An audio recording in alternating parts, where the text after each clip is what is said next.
CAG first year के according 6 dean committee के according एक नया सिलेबस शुरू करने जा रहे हैं जो कि है फंडामेंटल्स ऑफ सॉइल साइंस, जिसका कि यहाँ पर हमारे पास सब्जेक्ट कोड है SSC 111 का मतलब है फर्स्ट ईयर, फर्स्ट सेमेस्टर और फर्स्ट कोर्स इस ओवरऑल सब्जेक्ट के अंडर। तो यहाँ पर सबसे पहले हम आपका सिलेबस डिस्कस कर लेंगे। तो इसमें सिलेबस में जैसे कि सबसे पहला टॉपिक है यहाँ पर आपका इंट्रोडक्शन ऑफ सॉइल साइंसेस। तो यहाँ पर इंट्रोडक्शन ऑफ सॉइल साइंसेस में हम यहाँ पर आपका बेसिक इंट्रोडक्शन जानेंगे सॉइल साइंसेस का क्या होता है। फिर दूसरा टॉपिक है पेडोलॉजिकल एंड इडेफोलॉजिकल कंसेप्ट। तो पेडोलॉजिकल एंड इडेफोलॉजिकल कंसेप्ट्स के अंदर हम जानेंगे कि सोयल के क्या क्या बेसिक कंसेप्ट्स हैं, वो कैसे फॉर्म की जाती है, कौन कौन से फैक्टर्स हैं जो उसकी फॉर्मेशन में हेल्प करते हैं, और इन्हीं सब चीजों के बारे में। तीसरा टॉपिक है आपका रॉक्स, मिनरल्स, वेदरिंग। तो इसमें होता है हम पेरेंट मटेरियल के बारे में जानेंगे कि कैसे डिपेंड करता है पेरेंट मटेरियल की कॉम्पोजिशन के ऊपर कि आपके सोइल्स के क्या क्या physical, chemical and biochemical characteristics होंगे। फिर चौथा कंसेप्ट है, चौथा यहाँ पर आपका टॉपिक है सोयल फॉर्मेशन कैसे होती है। तो इसके अंदर वेरियस फैक्टर्स प्ले करते हैं जो कि हम आगे आपके जब आगे आने वाले सेशंस में हम आपके उनके बारे में काफी डिटेल में पढ़ेंगे। फिर चौथा टॉपिक यहाँ पर आता है पेडोजेनिक एंड सोयल फॉर्मिंग प्रोसेसेस। चौथा टॉपिक यहाँ पर आता है पेडोजेनिक एंड सोयल फॉर्मिंग प्रोसेसेस। तो इसके अंदर हम यहाँ पर जानेंगे कि कौन कौन से प्रोसेसेस हैं जिनके अकॉर्डिंग डिफरेंट सॉइल्स फॉर्म की जा सकती हैं एनवायरनमेंट के अंदर नेचुरली एंड बोथ आर्टिफिशियली। फिर यहाँ पर आता है सॉइल ऑर्गेनिक मैटर। सॉइल के अंदर कितना लिविंग मास प्रेजेंट है, ऑर्गेनिक मैटर कितना प्रेजेंट है सॉइल के अंदर, जो कि इसकी फिजिकल प्रॉपर्टीज को काफी ज्यादा अफेक्ट करता है। सो यहाँ पर अपना आगे आता है सॉइल कोलोइड्स। सॉइल के ये जो फ्रैक्शंस होते हैं, सॉइल के जो पार्टिकल्स होते हैं, उनके बारे में इसके अंदर हम पढ़ेंगे। फिर आता है सिलिकेट एंड क्ले। तो ये सॉइल का एक बहुत मेजर कॉन्स्टिट्यूएंट्स होते हैं सिलिकेट्स एंड क्ले मिनरल्स, तो उनके बारे में हम इसमें पढ़ेंगे। आगे आता है base saturation and buffering capacity, soil structure, soil constituents, soil air, temperature, water, soil colour, ये सब आपकी सॉइल की यहाँ पर फिजिकल प्रॉपर्टीज है, तो हम इनके बारे में पढ़ेंगे। बल्क डेंसिटी, पार्टिकल डेंसिटी काफी इंपॉर्टेंट है, पोरोसिटी काफी इंपॉर्टेंट है आपके कंपटीशन पॉइंट ऑफ व्यू से भी और एग्जामिनेशन पॉइंट ऑफ व्यू से भी।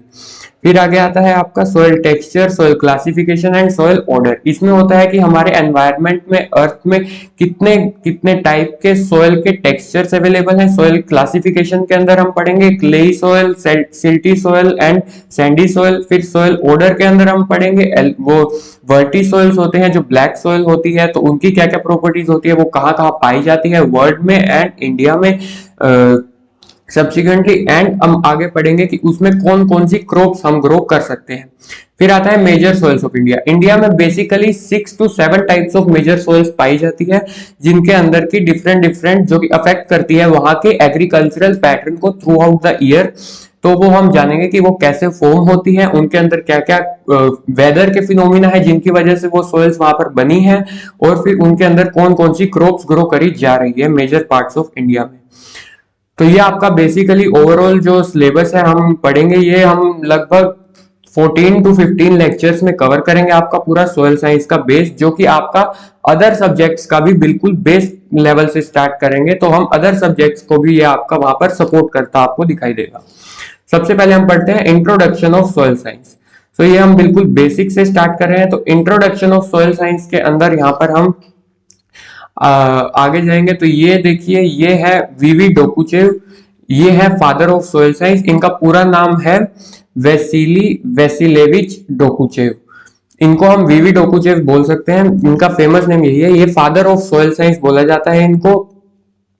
इन्होंने एक बहुत फेमस जो अपना कोट दिया था वो था, upon this handful of soil our survival depends, husband it and it will grow our food, our fuel, our shelter and surround us with beauty। इसका क्या मतलब है कि हैंडफुल ऑफ सॉइल मतलब बहुत कम मात्रा में, मुट्ठी भर सॉइल जो है उस पर हमारा सर्वाइवल डिपेंड करता है। इसका मतलब दिखाया गया कि हम कितने ज्यादा सॉइल पे डिपेंडेंट है। हस्बैंड इट मतलब इसका नर्चर करें, इसका केयर करें, हम इसके अंदर जो न्यूट्रिएंट्स का जो कॉम्पोजिशन है उसको हम बढ़ाए रखें, उसको हम मेंटेन करें। तो क्या होगा, it will grow our food, fuel and shelter and surround us with beauty. ये हमारे लिए क्या होगा कि ये हमें फूड प्रोवाइड करेगी, फ्यूल प्रोवाइड करेगी, शेल्टर प्रोवाइड करेगी, और ये हमारे आसपास के जो एनवायरनमेंट है उसको हमारे जीने के लायक बनाए रखेगी। But abuse it and the soil will collapse and die taking humanity with it। इसका क्या मतलब है, एब्यूज इट मतलब अगर हम इसका केयर नहीं करेंगे, सिर्फ इसको एक्सप्लॉइट करते रहेंगे, इसके अंदर हम कोई न्यूट्रिएंट ऐड नहीं कर रहे हैं, इसको हम प्रॉपर केयर मैनेजमेंट प्रैक्टिसेस नहीं कर रहे हैं, हम हर साल बस क्रॉप्स उगाए जा रहे हैं इंडिया के अंदर, जैसा कि इस टाइम पे वर्ल्ड में हो रहा है, तो क्या होगा, it will collapse and die. धीरे धीरे इसके जो न्यूट्रिएंट कैपेसिटी है वो कम हो जाएगी, जमीन बंजर हो जाएगी, उसके अंदर के जो प्लांट ग्रोइंग कैपेसिटी है उसकी वो कम हो जाएगी, जिसकी वजह से ओवरऑल प्रोडक्शन प्रोडक्टिविटी क्रॉप्स की कम होगी, और take and die and taking humanity with it. और इसके साथ ही पूरा जो ह्यूमन सिस्टम है वो कोलैप्स हो जाएगा, क्योंकि सॉयल ही एक सिंगल हैंडेडली जो हमारा बेस है ह्यूमन सिविलाइजेशन का, every living being and non biotic का वो फ्लोर जो है वो सॉयल ही एक्ट करता है उस फॉर्म में। आगे हम पढ़ रहे हैं origin and composition of earth crust. इसके अंदर हम सबसे पहले जानेंगे कि अर्थ क्रस्ट का ओरिजिन और उसका कॉम्पोजिशन क्या है। तो सबसे पहले ओरिजिन के अंदर हम पढ़ते हैं कि the universe is composed of innumerable galaxies. जो यूनिवर्स है उसके अंदर मल्टीपल वेरियस गैलेक्सीज हैं, लार्ज नंबर ऑफ गैलेक्सीज है, इनन्यूमरेबल का मतलब है लार्ज नंबर ऑफ गैलेक्सीज, और स्टार क्लस्टर्स जो ग्रुप ऑफ स्टार्स है वो, और गैलेक्सीज यूनिवर्स के अंदर इनन्यूमरेबल नंबर में है। The galaxy in which we live is called as Milky Way. जिस गैलेक्सी में हमारा सोलर सिस्टम एग्जिस्ट करता है उसको हम मिल्की वे गैलेक्सी बोलते हैं। which is a disc-shaped revolving cluster of as many as 100 billion stars। जो कि एक डिस्क शेप रिवॉल्विंग क्लस्टर है जिसके अंदर hundreds and billions of stars हैं, वो एग्जिस्ट करते हैं, of varying size and brightness, different size के एंड डिफरेंट ब्राइटनेस के साथ। One of these stars, which is modest size and brightness and nearer to the edge of the galaxy, is our sun। इनमें से एक star है जो कि one of the brightest star है and nearer to the edge of the galaxy, बिल्कुल as per है हम गैलेक्सी के, हमारा वो है हमारा सन, जो कि जिसके अराउंड रिवॉल्व करते हैं हमारे प्लैनेट्स, और ओवरऑल इस सिस्टम को कहा जाता है solar system. Solar system consist of sun and 8 planets. अब सोलर सिस्टम के अंदर सन है और उसके अराउंड रिवॉल्विंग 8 प्लैनेट्स हैं, जो कि है mercury, Venus, earth, Mars, Jupiter, Saturn, Uranus and Neptune. पहले प्लूटो भी था इसके अंदर, पर अब वो रिमूव कर दिया गया है, वो हटा दिया गया है। क्यों? क्योंकि प्लूटो जो प्लैनेट के जो स्पेसिफिक कैरेक्टरिस्टिक्स होते हैं उनको फॉलो नहीं कर रहा था, तो इसलिए प्लूटो को हमने यहाँ पर हटा दिया। The planet on which we live is Earth. ये सबको पता है, जिस प्लैनेट पे हम रहते हैं, जिस प्लैनेट पे लाइफ एग्जिस्ट करती है। Still only one non planet in which life exist and thrives is earth.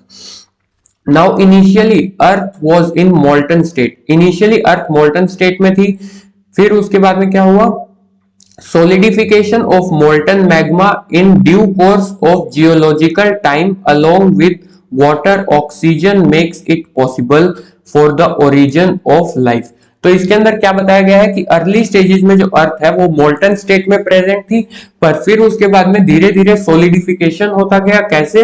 जब वहां पर वेपर्स बने, उसकी वजह से फिर क्लाउड डेवलप हुआ, उसकी वजह धीरे धीरे फिर जो मैग्मा है वो कूल डाउन हुआ, फिर उसके बाद में बारिश हुई जिसकी वजह से वो और कूल डाउन हुआ, वेदरिंग हुआ जिसकी वजह से बेसिकली आखिरी में जाकर वाटर बना, ऑक्सीजन बना, जियोलॉजी वहां पर डेवलप हुई, मतलब वहां पर लैंड डेवलप हुआ, फिर उसके बाद में वहां पर at the end origin of life हुआ।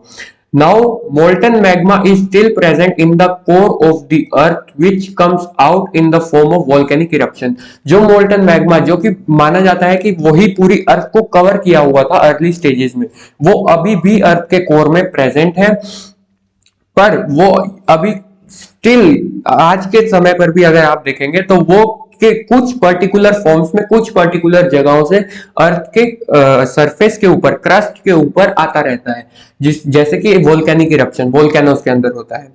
Where ever earth surface is thin and weak, but earth surface जो है जिस पर हम चलते हैं जमीन, वो स्टिल थिन है एज कंपेयर टू जो अर्थ का पूरा कोर है जहां पर मैग्मा होता है। Now if we look interior of the earth, अगर हम अर्थ के इंटीरियर पे देखें तो it consist of three concentric rings. Three concentric rings होती हैं अर्थ के, अगर हम इंटीरियर पार्ट में देखेंगे तो, जिनको नाम दिया गया है क्रस्ट, मेंटल एंड कोर। तो इसको आगे डायग्राम होगा उसमें आप अच्छे से समझेंगे। हाँ, यस, देयर इज इट। तो यहाँ पर अर्थ का जो क्रस्ट है, देखिए ये अर्थ का क्रस्ट है जो कि हमारी सभी एक्टिविटीज के लिए बेसिकली बेस का काम करता है। ये यहाँ पर आप देख सकते हैं कि ओवरऑल जो डेप्थ है, जो बिल्कुल अर्थ के सेंटर तक ये डेप्थ है, उसका कितना पोर्शन है, परसेंटेज पॉइंट्स में है ये यहाँ पर। तो ये बहुत थिन होता है अर्थ क्रस्ट। तो इसका यहाँ पर लिमिट होता है, यहाँ पर अर्थ क्रस्ट के बारे में पढ़ेंगे, यहाँ पर इसका 5 to 56 किलोमीटर थिक है ये, जिसमें से कि 5 to 11 in oceans and 35 to 56 in continents. तो ये क्यों है? क्योंकि ओशियन का जो सरफेस होता है वो डीप होता है as compare to continents, lands जहां पर हम रहते हैं। तो अगर हम क्रस्ट का देखें तो वो 5 से 56 किलोमीटर थिक का है, और क्रस्ट का, कॉन्टिनेंट्स का, लैंड का। और अगर हम ओशियंस के अंदर देखेंगे तो उसके अंदर 5 से 11 किलोमीटर का है, वो हमारा ओशियन का जो बेस होता है उसका थिकनेस है। Now consist of mixed metals, silicate, ultra basic rocks with density of 2.6 to 3 mg पर मीटर क्यूब। सो इसका क्या मतलब है यहाँ पर? इसका मतलब है यहाँ पर कि इसके अंदर मिक्स्ड मेटल्स पाए जाते हैं, वेरियस मेटल्स पाए जाते हैं, सिलिकेट्स पाए जाते हैं, अल्ट्रा बेसिक रॉक्स पाए जाते हैं, और इसका डेंसिटी 2.6 से 3 होता है। नाउ मेंटल, मेंटल के अंदर क्या आएगा? मेंटल के अंदर आएगा कि 2900 किलोमीटर थिक है and comprised of rocks with density of 3 to 4.5। सो इसके अंदर हम यहाँ पे क्या देख रहे हैं? जैसे जैसे हम कोर की तरफ जा रहे हैं हमारा डेंसिटी इंक्रीज होता जा रहा है। डेंसिटी इंक्रीज क्यों हो रहा है? क्योंकि उसके ऊपर की साइड जो प्रेशर है वो इंक्रीज हो, क्योंकि उसके ऊपर भी कुछ मास है। जैसे कि मेंटल के ऊपर यहाँ पर क्रस्ट भी है जो कि उसको ऊपर से पुश कर रहा है, तो वो वैसे भी, और जैसे जैसे हम अर्थ के डीप में भी जाते जाएंगे ग्रेविटी भी इंक्रीज कर रही है, जिसकी वजह से वो पार्टिकल्स हैं वो क्लोजली पैक्ड है यहाँ पर। फिर उसके बाद में आगे हम पढ़ते हैं कोर के बारे में। एक बार मेंटल को देख लेते हैं कि मेंटल का यहाँ पर डायग्राम में ये रहा। सो ये जो है ये आपका पूरा मेंटल वाला पोर्शन है अर्थ के ओवरऑल जो यहाँ पर जो डिफरेंट लेयर्स हैं उनके अंदर। नाउ यहाँ पर आता है कोर। तो कोर आप देख पा रहे हैं ये बिल्कुल सेंटर से लेके ये मेंटल की बाउंड्री तक है। यहाँ पर कोर के बेसिकली दो पार्ट है, inner core and outer core. So ये जो इनर कोर है यहाँ पर ये होता है बिल्कुल व्हाइट इन कलर, ये hot red white in colour होता है क्योंकि इसका टेम्परेचर बहुत ज्यादा होता है। यहाँ पर ग्रेविटी मैक्सिमम मिलेगी, पर ये इसके अगर आप बिल्कुल सेंटर में जाएंगे तो जीरो ग्रेविटी मिलेगी।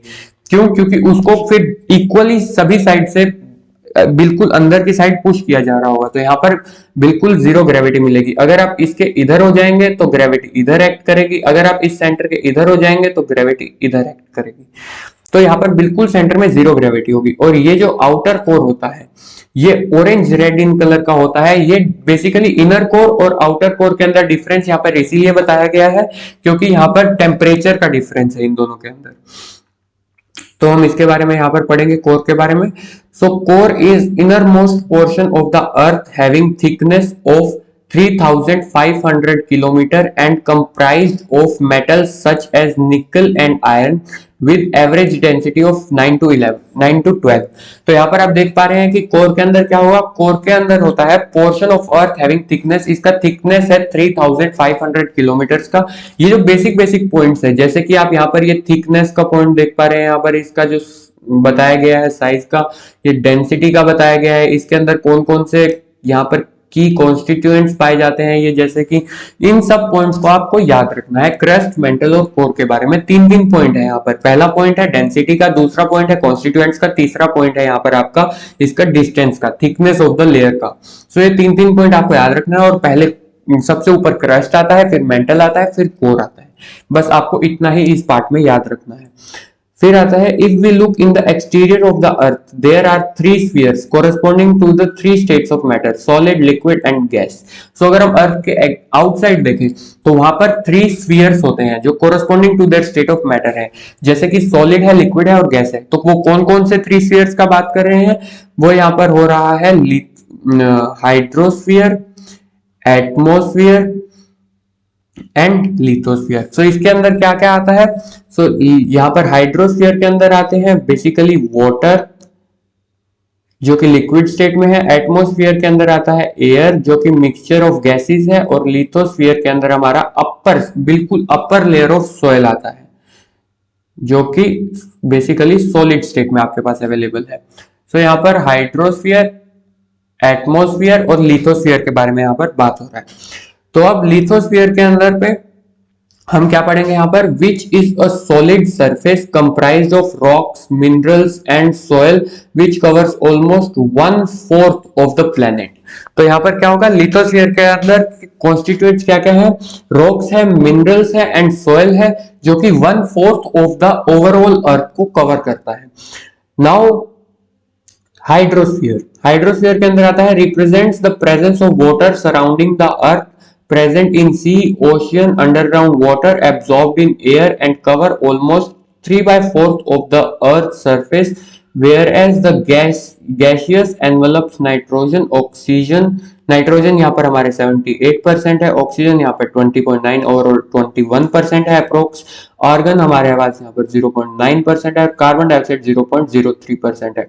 Over the earth surface is called as atmosphere. तो यहाँ पर हाइड्रोस्फीयर और एटमोस्फियर के बारे में बताया गया। हाइड्रोस्फीयर में क्या होता है कि इसके अंदर वेरियस वाटर बॉडीज आती हैं, वो इंक्लूड होती है जो कि वाटर कंटेन करती हैं, होल्ड करती है, जैसे कि यहाँ पर सी हो गए, ओशियंस हो गए, अंडरग्राउंड वाटर्स हो गया, एब्जॉर्ब्ड इन एयर जो वेपर की फॉर्म में है वो हो गया। ये सब मिला के कितना कवर करता है, almost 3/4 part of the earth surface cover करता है। फिर उसके बाद में आता है अर्थ सरफेस का, आप देखिए 3/4 पार्ट हाइड्रोस्फीयर कवर कर रहा है और 1/4 पार्ट लिथोस्फीयर कर रहा है। सो 3/4 प्लस 1/4 इज इक्वल्स टू 1। सो यहाँ पर ओवरऑल जो अर्थ का जो सरफेस है उसमें से 3/4 यानी कि 20, ये जो 75% है वो यहाँ पर हाइड्रोस्फीयर कर रहा है कवर, और जो 25% एरिया है वो यहाँ पर लिथोस्फीयर कर रहा है, यानी कि लैंड एरिया 25% है और जो वाटर बॉडीज हाइड्रोस्फीयर जो कवर कर रहा है वो 75% कर रहा है हमारे ओवरऑल अर्थ का। फिर उसके बाद में आता है एटमोस्फियर। एटमोस्फियर अब कोई लैंड एक्वायर बेसिकली नहीं करता है क्योंकि वो ओवरऑल एयर के अंदर प्रेजेंट है, वो अबव द लैंड का स्फीयर है। Hydrosphere and lithosphere on the land और बिलो द लैंड लेयर के जो स्फीयर्स हैं वो है। Atmosphere above the land layer, यानी कि यहाँ पर जो ये अर्थ का डायग्राम था ऊपर, अगर हम इसमें देखें तो ये रहा नीचे। सो इसमें हम देखें तो हाइड्रोस्फीयर इसी लेयर के ऊपर ऊपर यहाँ पर वाटर बॉडीज होती है वही होगा, कुछ डेप्थ तक यहाँ पर ओशियंस होंगे हमारे। लिथोस्फीयर जो यहाँ की सोयल की जो है वो होगा लिथोस्फीयर, और एटमोस्फीयर सर्टेन हाइट तक, बेसिकली ये माना जाता है 1600 किलोमीटर तक, यानी कि अर्थ का जो सरफेस है उससे 1600 किलोमीटर ऊपर तक का जो ये है इसको एटमोस्फीयर बोला जाता है। ये वेरी करता है डिफरेंट प्लैनेट्स के लिए, पर यहाँ पर जैसे कि यहाँ पर भी दिखाया गया, ये ओशियंस हो गए तो ये हाइड्रोस्फीयर हो गया, ये लिथोस्फीयर हो गया, यहाँ पर जो लैंड एरिया कॉन्टिनेंट्स जो है हमारे, और इनके ऊपर का up to a certain height जो यहाँ पर आएगा वो आपका होगा एटमोस्फियर। ठीक है, तो अब यहाँ पर कॉम्पोजिशन बताया गया है एटमोस्फेयर के अंदर क्या क्या होगा। तो इसके अंदर बेसिकली मेजर गैस जो होगी वो नाइट्रोजन होगी अप टू 78%। फिर आता है ऑक्सीजन जो कि हमारे लिए बहुत इंपॉर्टेंट है, इंपॉर्टेंट सभी गैसेस है पर मेनली ऑक्सीजन है। सो वहां पर आता है अप्रोक्स 21%। ये पिछले ईयर 21% था, इस बार ये 0.05% और कम हो चुका है। नाउ आर्गन आता है यहाँ पर 0.93%। फिर कार्बन डाइऑक्साइड आता है 0.03%। तो आगे अब हम आते हैं, तो आगे यहाँ पर आप ये डायग्राम में देख सकते हैं, सबसे ऊपर ये जो अर्थ के यहाँ पर अर्थ की लेयर के ऊपर है, यहाँ पर एटमॉस्फेयर है, यहाँ पर वेरियस गैसेस का मिक्सचर होगा जिसको हम बेसिकली एयर भी बोल सकते हैं, मिक्सचर ऑफ गैसेस। फिर आगे यहाँ पर आता है बायोस्फीयर के अंदर क्या आता है। बायोस्फीयर देखिए यहाँ पर ऐसा काम करता है, जैसे ये आपका हो चुका है हाइड्रोस्फीयर, फिर ये आपका हो चुका है एटमॉस्फेयर, ये हो चुका है। ये हमने यहाँ पर तीन स्फीयर्स के बारे में बेसिकली पहले से ही पढ़ लिया है। तो अब यहाँ पर इन तीनों को अगर हम कॉम्प्राइज कर ले तो यहाँ पर आपका एग्जिस्ट करता है बायोस्फीयर।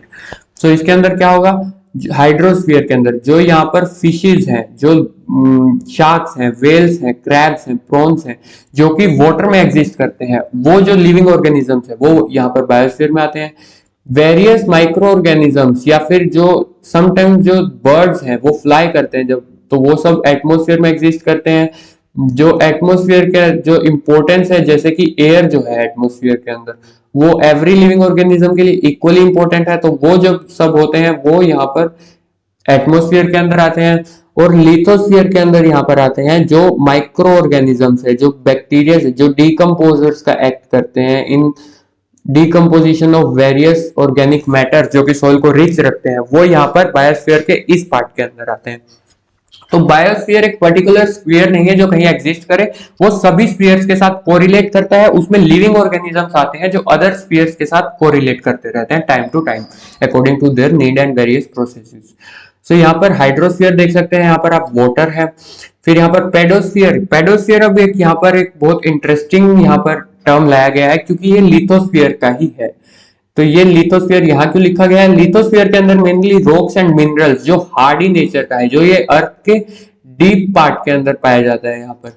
यहाँ पर जो है ये लिथोस्फीयर है।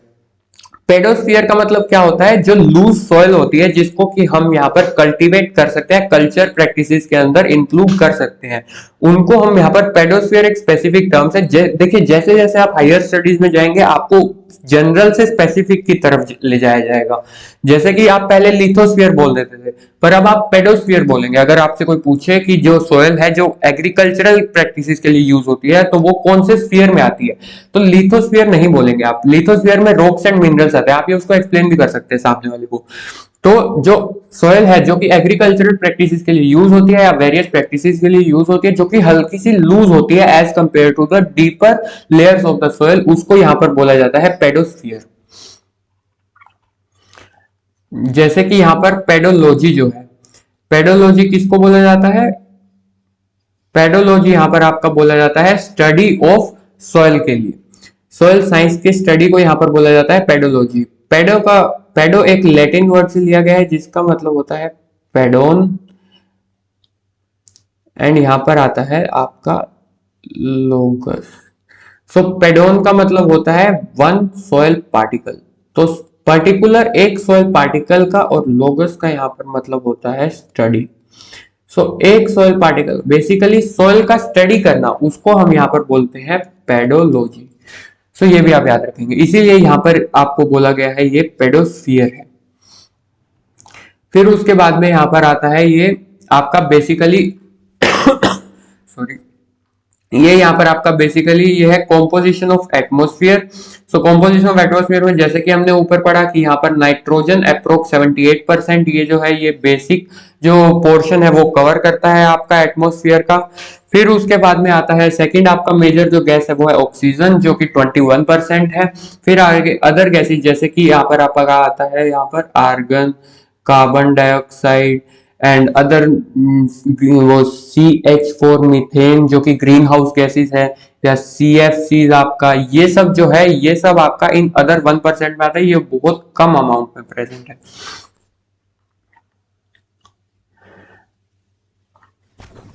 आगे आता है आपका कॉम्पोजिशन ऑफ अर्थ क्रस्ट।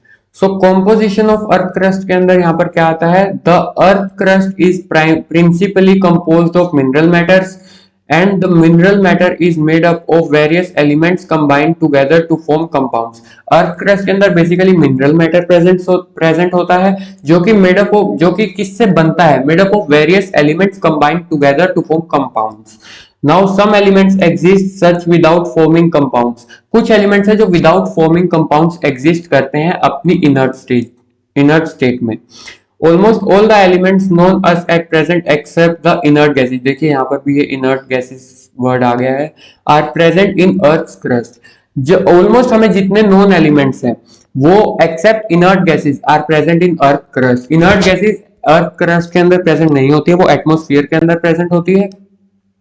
फिर उसकी क्योंकि वो रिएक्टिव नहीं होती है बेसिकली, तो वो अगर किसी से रिएक्ट नहीं करेगी तो वो फ्रीली घूम सकती है, फ्री स्टेट में वो गैसियस फॉर्म में है तो वो एटमॉस्फेयर में रहेगी। Now these elements do not exist in earth crust as such, ये जो एलिमेंट्स जो हमें अभी पढ़े ये एज सच अर्थ क्रस्ट के अंदर नहीं रहते हैं, ये किसी ना किसी अपने रिएक्टिव फॉर्म में किसी के साथ रिएक्ट कर कर स्टेबल स्टेट में रहते हैं, जिनका की केमिकली रिप्रेजेंटेशन बिल्कुल डिफरेंट होगा उनके ओरिजिनल जो सिंबल्स होते हैं उनसे। Now each element is the combination of one or more elements to form a definite chemical compound known as mineral। अब यहाँ पर क्या होगा, each element एक combination में रहेगा with one or more other elements to form a definite chemical compound जिसको कि हम minerals बोलते हैं। अब ये जो definite chemical compound बनेगा ये यहाँ पर जब तक stable state में नहीं आएगा तब तक ये जो elements है ये react करते ही रहेंगे within the earth crust। तो ये एक स्टेबल स्टेट में आने के बाद में यहाँ पर सेटल डाउन हो जाएंगे अर्थ क्रस्ट के अंदर, जो कि ओवरऑल केमिकल कॉम्पोजिशन को अफेक्ट करते हैं किसी भी एरिया के पर्टिकुलर सॉइल को। Now many of these mineral turn combine together to form aggregates which are known as rocks. Now ये जो मिनरल्स हैं जो कि aggregation of different chemical compounds हैं, ये जब बहुत सारे मिनरल पार्टिकल्स एग्रीगेट कर ले यहाँ पर तो ये ओवरऑल क्या बनाएंगे, एक रॉक। सो यहाँ पर पेरेंट मटेरियल का फॉर्म होते हुए देख रहे हैं आप कि कैसे एक पेरेंट मटेरियल फॉर्म होता है, डिफरेंट एलिमेंट्स होंगे, वो डिफरेंट एलिमेंट्स के साथ रिएक्ट करेंगे, केमिकल कंपाउंड्स बनाएंगे, फिर उसके बाद में उनको उनके एग्रीगेशन को मिनरल बोला जाएगा, फिर डिफरेंट मिनरल्स जो है वो एग्रीगेट करके एक रॉक का फॉर्मेशन करेंगे। फिर आता है almost all the mineral matter is present in the form of rock in earth crust. Thus rocks are composed of the elements which turn are made up of atoms। तो यहाँ पर बोला गया है कि ऑलमोस्ट ऑल जो mineral matters है वो अर्थ में रॉक की फॉर्म में प्रेजेंट हो जाते हैं, आपको मिल जाएंगे। But thus rocks are composed of elements which turn are made up of atoms। so इसीलिए रॉक्स उन एलिमेंट्स से बने होते हैं जो कि अल्टीमेटली एटम्स में टर्न अप हो सकते हैं। यानी कि आउट ऑफ, नाउ यहाँ पर हम पढ़ रहे हैं, आउट ऑफ 118 एलिमेंट्स, टोटल हमें नॉन 118 एलिमेंट्स हैं, 8 are sufficiently abundant as a constitute of about 99% of the weight of the earth crust. और आप देख रहे हैं यहाँ पर कि अर्थ क्रस्ट का जो 99% जो यहाँ पर वेट है वो सिर्फ 8 एलिमेंट्स ने लिया हुआ है, यहाँ पर कॉम्प्राइज किया हुआ है। यहाँ पर ओवरऑल 118 एलिमेंट्स है पर 99% of weight is comprised by only 8 elements up to 16 kilometre depth तक। Now the elements are geochemically distributed into 5 main groups based on their bonding characteristic। अब इनका जो क्लासिफिकेशन है वो 5 मेन ग्रुप्स में है based on their bonding character, कि वो किस से बॉन्ड करते हैं वहां पर जब वो अर्थ में प्रेजेंट होते हैं लिथोस्फीयर में। सो अब आता है यहाँ पर lithophile elements, chalcophile elements, siderophile elements, atmophile elements and biophile elements. So ये 5 क्लासेस में इनको डिवाइड किया गया है। यहाँ पर आप इनके मेन जो इनका डेफिनेशन है वो याद रखें और इनका एग्जाम्पल याद रखें। अब डेफिनेशन को रटना नहीं है, यहाँ पर सॉइल साइंस रटने का सब्जेक्ट नहीं है, यहाँ पर आप बिल्कुल बेसिक से समझते जाइए और पेपर में आप अपनी लैंग्वेज में बनाकर लिखेंगे तो वो आपको ज्यादा बेनिफिशियल रहेगा, क्योंकि वो आपको समझ, आप उसको बेटर एक्सप्लेन कर सकते हैं अपने वे में अगर आप करेंगे तो यहाँ पर आएगा which ionize readily to form stable oxyanions. तो यहाँ पर जो ऑक्सीआयंस बनाते हैं, जो कि स्टेबल ऑक्सीआयंस बनाए और आयोनाइज रेडिली, जल्दी आयोनाइज हो जाए और स्टेबल ऑक्सीआयंस बनाए, उनको लिथोफाइल्स बोला जाता है। जैसे कि ऑक्सीजन, सिलिकॉन, टाइटेनियम, आयरन, फिर आगे आपका आता है यहाँ पर manganese, aluminium, hydrogen, lithium, sodium, potassium. So आप इनको बेसिकली 4 या 5 एग्जाम्पल जो आपको सफिशिएंट लगे, जो आपको मतलब इजी लगे वो याद कर सकते हैं। जैसे कैल्शियम हो गया, यहाँ पर oxygen, silicon, titanium, iron, manganese, जो भी आपको याद रखने हैं, मैग्नीशियम भी है इधर, तो आप इन सबको याद रख सकते हैं। इजी एग्जाम्पल्स को आप याद रखिए बेसिकली। फिर आगे आप यहाँ पर देख सकते हैं, नेक्स्ट आपका जो क्लास है वो है चाल्कोफाइल एलिमेंट्स। इसमें आता है which tends to form covalent bonds with sulphide, जो कि सल्फाइड्स के साथ कोवेलेंट बॉन्ड्स बनाए, यानी कि सल्फर के साथ रिएक्ट करें और कोवेलेंट बॉन्डिंग करें, उनको चाल्कोफाइल्स बोलते हैं। आप यहाँ पर ये याद रख सकते हैं, सी से चाल्कोफाइल, सी से कोवेलेंट बॉन्ड विद सल्फाइड्स। तो यहाँ पर बेसिकली एक आ गया है सल्फर, फिर आगे आयरन, निकल, कोबाल्ट, कॉपर, जिंक, ये सब आप याद रख सकते हैं, यहाँ पर एग्जांपल्स हैं। फिर आता है सिडेरोफाइल, सिडेरोफाइल्स में विच रेडिली फॉर्म्स मेटेलिक बॉन्डिंग, जो कि मेटेलिक बॉन्डिंग यानी कि आप दो मेटल्स आपस में रिएक्ट करें, और मेटेलिक बॉन्डिंग ये स्ट्रॉन्ग बॉन्डिंग होती है, स्ट्रॉन्ग बॉन्ड का इसमें फोर्स होता है, अट्रैक्ट, फोर्स ऑफ अट्रैक्शन। तो यहाँ पर सिडेरोफाइल्स बोलते हैं उनको, जैसे कि यहाँ पर आ गया है आयरन, निकल, कोबाल्ट, ये सब आप याद रख सकते हैं, यहाँ पर गोल्ड है। फिर उसके बाद में आता है एटमॉस्फाइल एलिमेंट्स, इसमें आता है which tends to remain in atmospheric gases, जो कि एटमॉस्फेरिक गैसेस में ही रहना पसंद करते हैं। इसके अंदर हमने ऊपर पढ़ा था इनर्ट गैसेस आती है, बेसिकली इनर्ट गैसेस भी आती है, और कुछ एलिमेंट्स जो कि रेडिली अवेलेबल है वो भी यहाँ पर आते हैं, क्योंकि जब कोई भी चीज बहुत ज्यादा एबंडेंस में अवेलेबल होगी तो वो रिएक्टिव स्टेट में भी रहेगी, और यहाँ पर वो आपका फ्री स्टेट में भी रह सकती है। तो यहाँ पर नाइट्रोजन भी आता है और ऑक्सीजन भी आता है। फिर आगे आता है आपका हीलियम, नियोन, आर्गन, जेनोन। तो आप ये सब यहाँ पर इनर्ट गैसेस है, इनको आप याद कर सकते हैं। फिर आता है biophiles which tends to be associated with living organism, जो कि लिविंग ऑर्गेनिजम्स के साथ एसोसिएट करें। जैसे कि यहाँ पर आपका वो जो आपने 17 प्लांट न्यूट्रिएंट्स, प्लांट एलिमेंट्स पढ़ेंगे आप, वो आपके आ सकते हैं, जो कि आप आगे जाके पढ़ेंगे मैक्रो न्यूट्रिएंट्स, माइक्रो न्यूट्रिएंट्स। तो उनके अंदर यही है आपका carbon, hydrogen, oxygen, nitrogen, phosphorus, sulphur. तो आप यहाँ पर इन सबको याद कर सकते हैं। कॉपर हो गया, यहाँ पर सिल्वर हो गया, मैंगनीज, आयरन, जिंक है, potassium, sodium, magnesium, calcium, boron, iodine. So आप यहाँ पर इन सब का एग्जांपल्स को याद कर सकते हैं। तो ये अभी हमने पढ़ा है बेसिकली क्लासिफिकेशन, ये रहा यहाँ पर एलिमेंट्स का क्लासिफिकेशन, जो आपके जियोकेमिकली डिस्ट्रीब्यूटेड है into 5 main groups. 5 main groups कौन कौन से हैं यहाँ पर? लिथोफाइल, चाल्कोफाइल, सिडेरोफाइल, एटमोसफाइल एंड बायोफाइल। फिर आगे हम यहाँ पर देखिए, यहाँ पर टेबल के अकॉर्डिंग दिया गया element composition of earth crust percentage by weight as in is and under. तो यहाँ पर परसेंटेज ऑफ वेट कितना कितना है अर्थ क्रस्ट के अंदर, कौन से एलिमेंट का, वो यहाँ पर बताया गया एलिमेंट का। तो यहाँ पर आता है सबसे पहले non metallic and metallic. Non metallic के अंदर आपका आता है यहाँ पर ऑक्सीजन, सिलिकॉन, एल्यूमिनियम। ऑक्सीजन यहाँ पर अर्थ क्रस्ट के अंदर, अभी यहाँ पर एटमोस्फियर के अंदर बात नहीं किया जा रहा है, ये अर्थ क्रस्ट के अंदर बात किया जा रहा है। सो अर्थ क्रस्ट के अंदर नॉन मेटेलिक जो है वो 3/4 जो पोर्शन है उसको कंप्राइज करता है, और जो मेटेलिक है वो 1/4, यानी कि approx 25% and air approx 75%। So oxygen के अंदर 46%, सिलिकॉन 27%, एल्यूमिनियम 8%। फिर आगे आप रखेंगे यहाँ पर iron 5%, calcium 3%, sodium 2%, potassium 2.5%, manganese 2%। ये आपको इन सभी को याद रखना है, क्योंकि ये आपके यहाँ पर जो इस पीडीएफ में जितना भी मटेरियल है वो आपका फिल्टर आउट किया हुआ है, जो आपका बेसिकली जो एक्स्ट्रा मटेरियल था, जो आपको जानने की जरूरत नहीं थी, या फिर वो आप हायर स्टडीज में अपने पढ़ेंगे, या आप वो पहले पढ़ के आ चुके होंगे, तो वो सब मैटर जो है वो हटा दिया गया है। तो यहाँ पर जो आपको मैटर इस पीडीएफ में दिया जा रहा है, वो मैटर आपको सब कुछ इंपॉर्टेंट है, तो वो आपको सब याद रखना ही है, वो कुछ भी एक्स्ट्रा यहाँ पर नहीं है।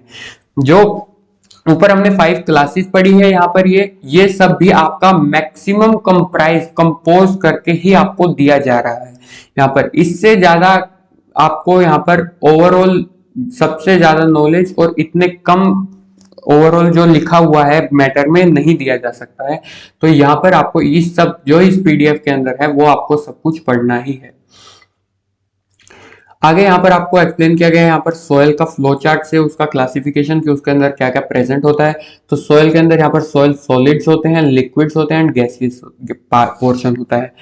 तो सॉलिड्स के अंदर 50% जो सोयल का एरिया वो सॉलिड्स कवर करते हैं, 25 liquid and 25 gases, fair enough. फिर उसके बाद में आता है यहाँ पर सॉलिड्स के अंदर इनऑर्गेनिक एंड ऑर्गेनिक। इनऑर्गेनिक के अंदर आता है आपका सैंड, सिल्ट एंड क्ले। और ऑर्गेनिक के अंदर आपका आता है ह्यूमस, ऑर्गेनिक मैटर, जो कि बेसिकली जो बेसिक ऑर्गेनिक मैटर होता है सोइल का वो ह्यूमस ही होता है।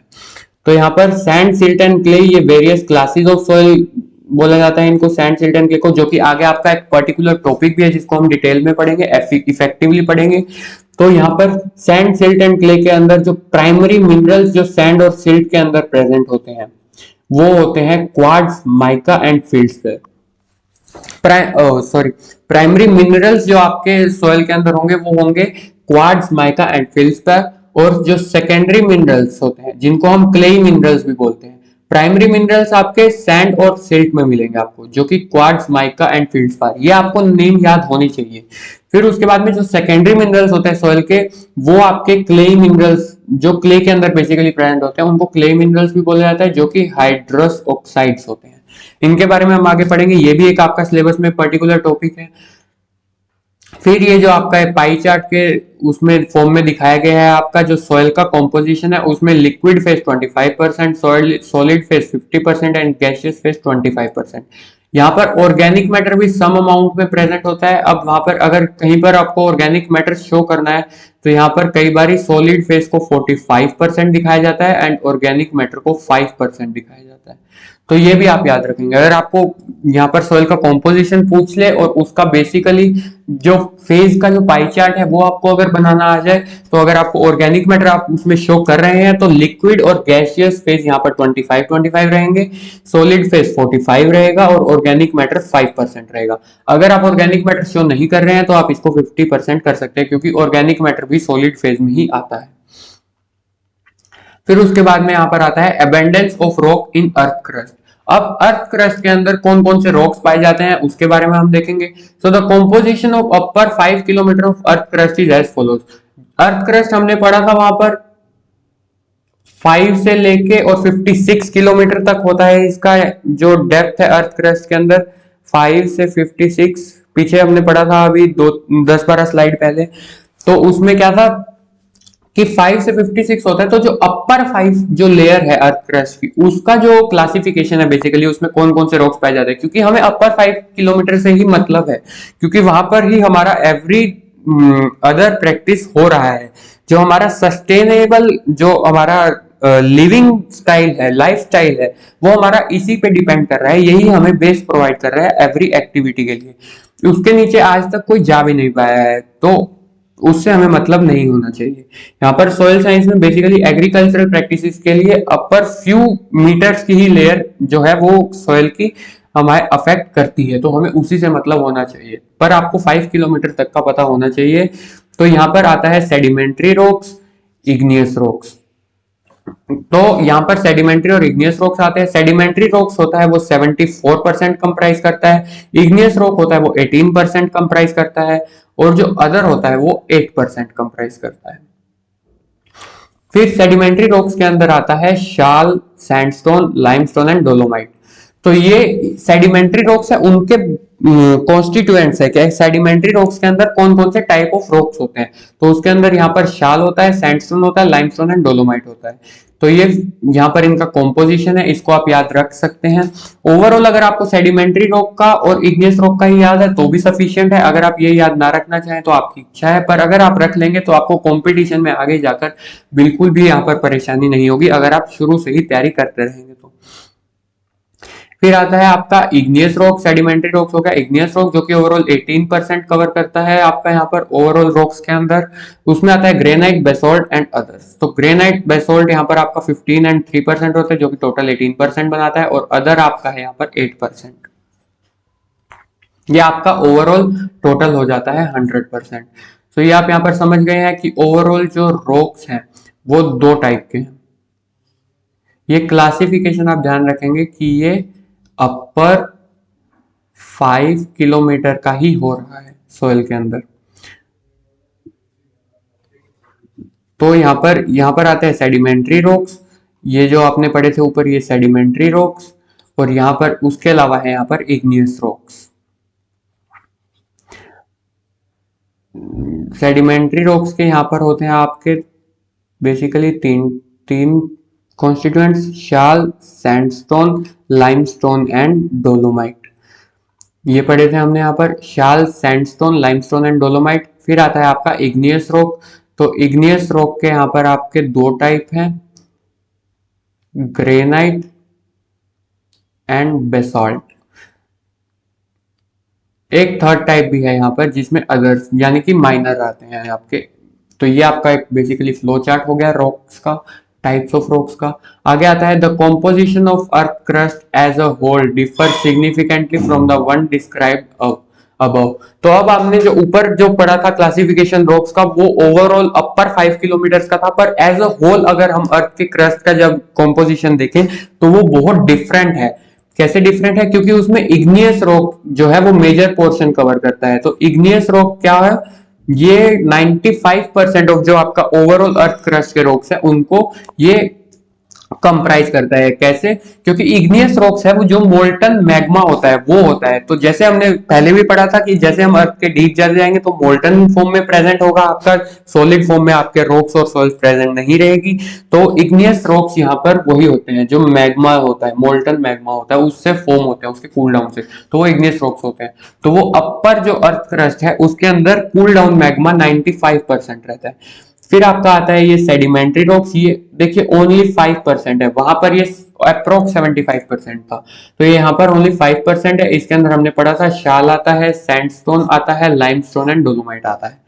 Although the sedimentary rocks form only 5% of the total earth crust, yet they are important as they occur to extent up to 74%, almost 3/4 or near the earth surface upper 5 kilometre. ये हमने पहले भी पढ़ा था कि sedimentary rock बेशक आपको लग रहा है यहाँ पर कि 5% है ओवरऑल अर्थ क्रस्ट का, पर हमारे जो काम की सोइल है जिसको कि हम अपने रोजमर्रा की लाइफ में जिसको हम यूज करते हैं, जिसको हम एक्सप्लॉइट कर रहे हैं, उसके अंदर ये अप्रोक्स 74% जो आपका पोर्शन है वो कंप्राइज करती है। तो इसलिए ये हमारे लिए सबसे ज्यादा इंपॉर्टेंट सोइल है। Now as we go deeper predominance of igneous rocks are found. अब जैसे हम डीप जा जाएंगे predominance of igneous rock, percentage of igneous rock और बढ़ता जाएगा, क्योंकि वहां पर मोल्टन मैग्मा जो है वो सर्टेन लेवल तक कूल डाउन होगा, तो सिर्फ वही प्रेजेंट रहेगा जो कि इग्नियस रॉक फॉर्म करता है। अब यहाँ पे आप डायग्रामेटिक व्यू से देख सकते हैं, यहाँ पर ये क्या है, relative abundance of rocks in earth crust. अभी अर्थ क्रस्ट के अंदर है, यहाँ पर जो ये ए साइड पर जो आपका क्लासिफिकेशन आपको वर्टिकल क्लासिफिकेशन दिख रहा है और बी साइड पे दिख रहा है, तो ये ए साइड पे है, ये अपर 5 किलोमीटर का है जो हमने ऊपर पढ़ा था। और ये है, ये एज अ होल है कि एज अ होल अगर हम अर्थ के रॉक्स का क्लासिफिकेशन देखें तो यहाँ पर अपर 5 किलोमीटर में यहाँ पर आप देख रहे हैं कि सर्टेन पार्ट इग्नियस रॉक्स का है, ये अदर रॉक्स है, ये मिक्सचर है क्योंकि ये सोइल के अंदर प्रेजेंट होता है।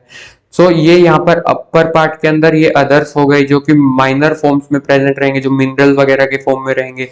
फिर इग्नियस रॉक हो गया मेजर आपका। फिर उसके बाद में ये आप देख पा रहे हैं, ये इतना जो एरिया है, ये इतना जो पूरा एरिया है आपका, ये पूरा सेडिमेंट्री रॉक्स का है जो कि 74% होता है, 75% सॉरी। फिर ये एज अ होल में अगर आप देखेंगे तो अप्रोक्स 95% यहाँ पर जो है, ये अप्रोक्स 95% जो है ये यहाँ पर आपका इग्नियस रॉक ने कंप्राइज किया हुआ है। सो ये एज अ होल देखें और या फिर एज अ अपर 5 किलोमीटर के सोइल का क्लासिफिकेशन देखें तो वो आपको बहुत डिफरेंट लगेगा देखने में। फिर उसके बाद में यहाँ पर आता है ये कैसे रॉक से ट्रू सॉइल बनती है, किस किस प्रोसेस से बनती है, कौन कौन से उसके अंदर स्टेजेस आते हैं, वो हम यहाँ पर देखेंगे डायग्रामेटिक फॉर्म में। सो सबसे पहले यहाँ पर रॉक है जिसको कि हम पेरेंट मटेरियल बोलते हैं। पेरेंट मटेरियल का जो फिजिकल केमिकल कॉम्पोजिशन है वो ही अल्टीमेटली जो ट्रू सॉइल बनती है उसके फिजिकल केमिकल कॉम्पोजिशन को डिफाइन करता है। तो कौन से रॉक से कौन सी सॉइल बनेगी ये हमें अब स्टडी हमने किया है, ईयर्स ऑफ स्टडी से हम ये पता लगा सकते हैं कि अगर इस एरिया में ये रॉक है तो आने वाले फ्यू हंड्रेड से 1000 ईयर्स में यहाँ पर कौन सी सोयल ओवरऑल डेवलप हो जाएगी, वो हम अब एक आइडिया लगा सकते हैं अगर सर्टेन कोई कैटास्ट्रोफिक डिजास्टर ना आ जाए तो। सो यहाँ पर बेसिकली जो रॉक होगा उससे by weathering and alters to, जो वेदरिंग होगी वो ऑल्टर करेगी टू फॉर्म रेगोलिथ।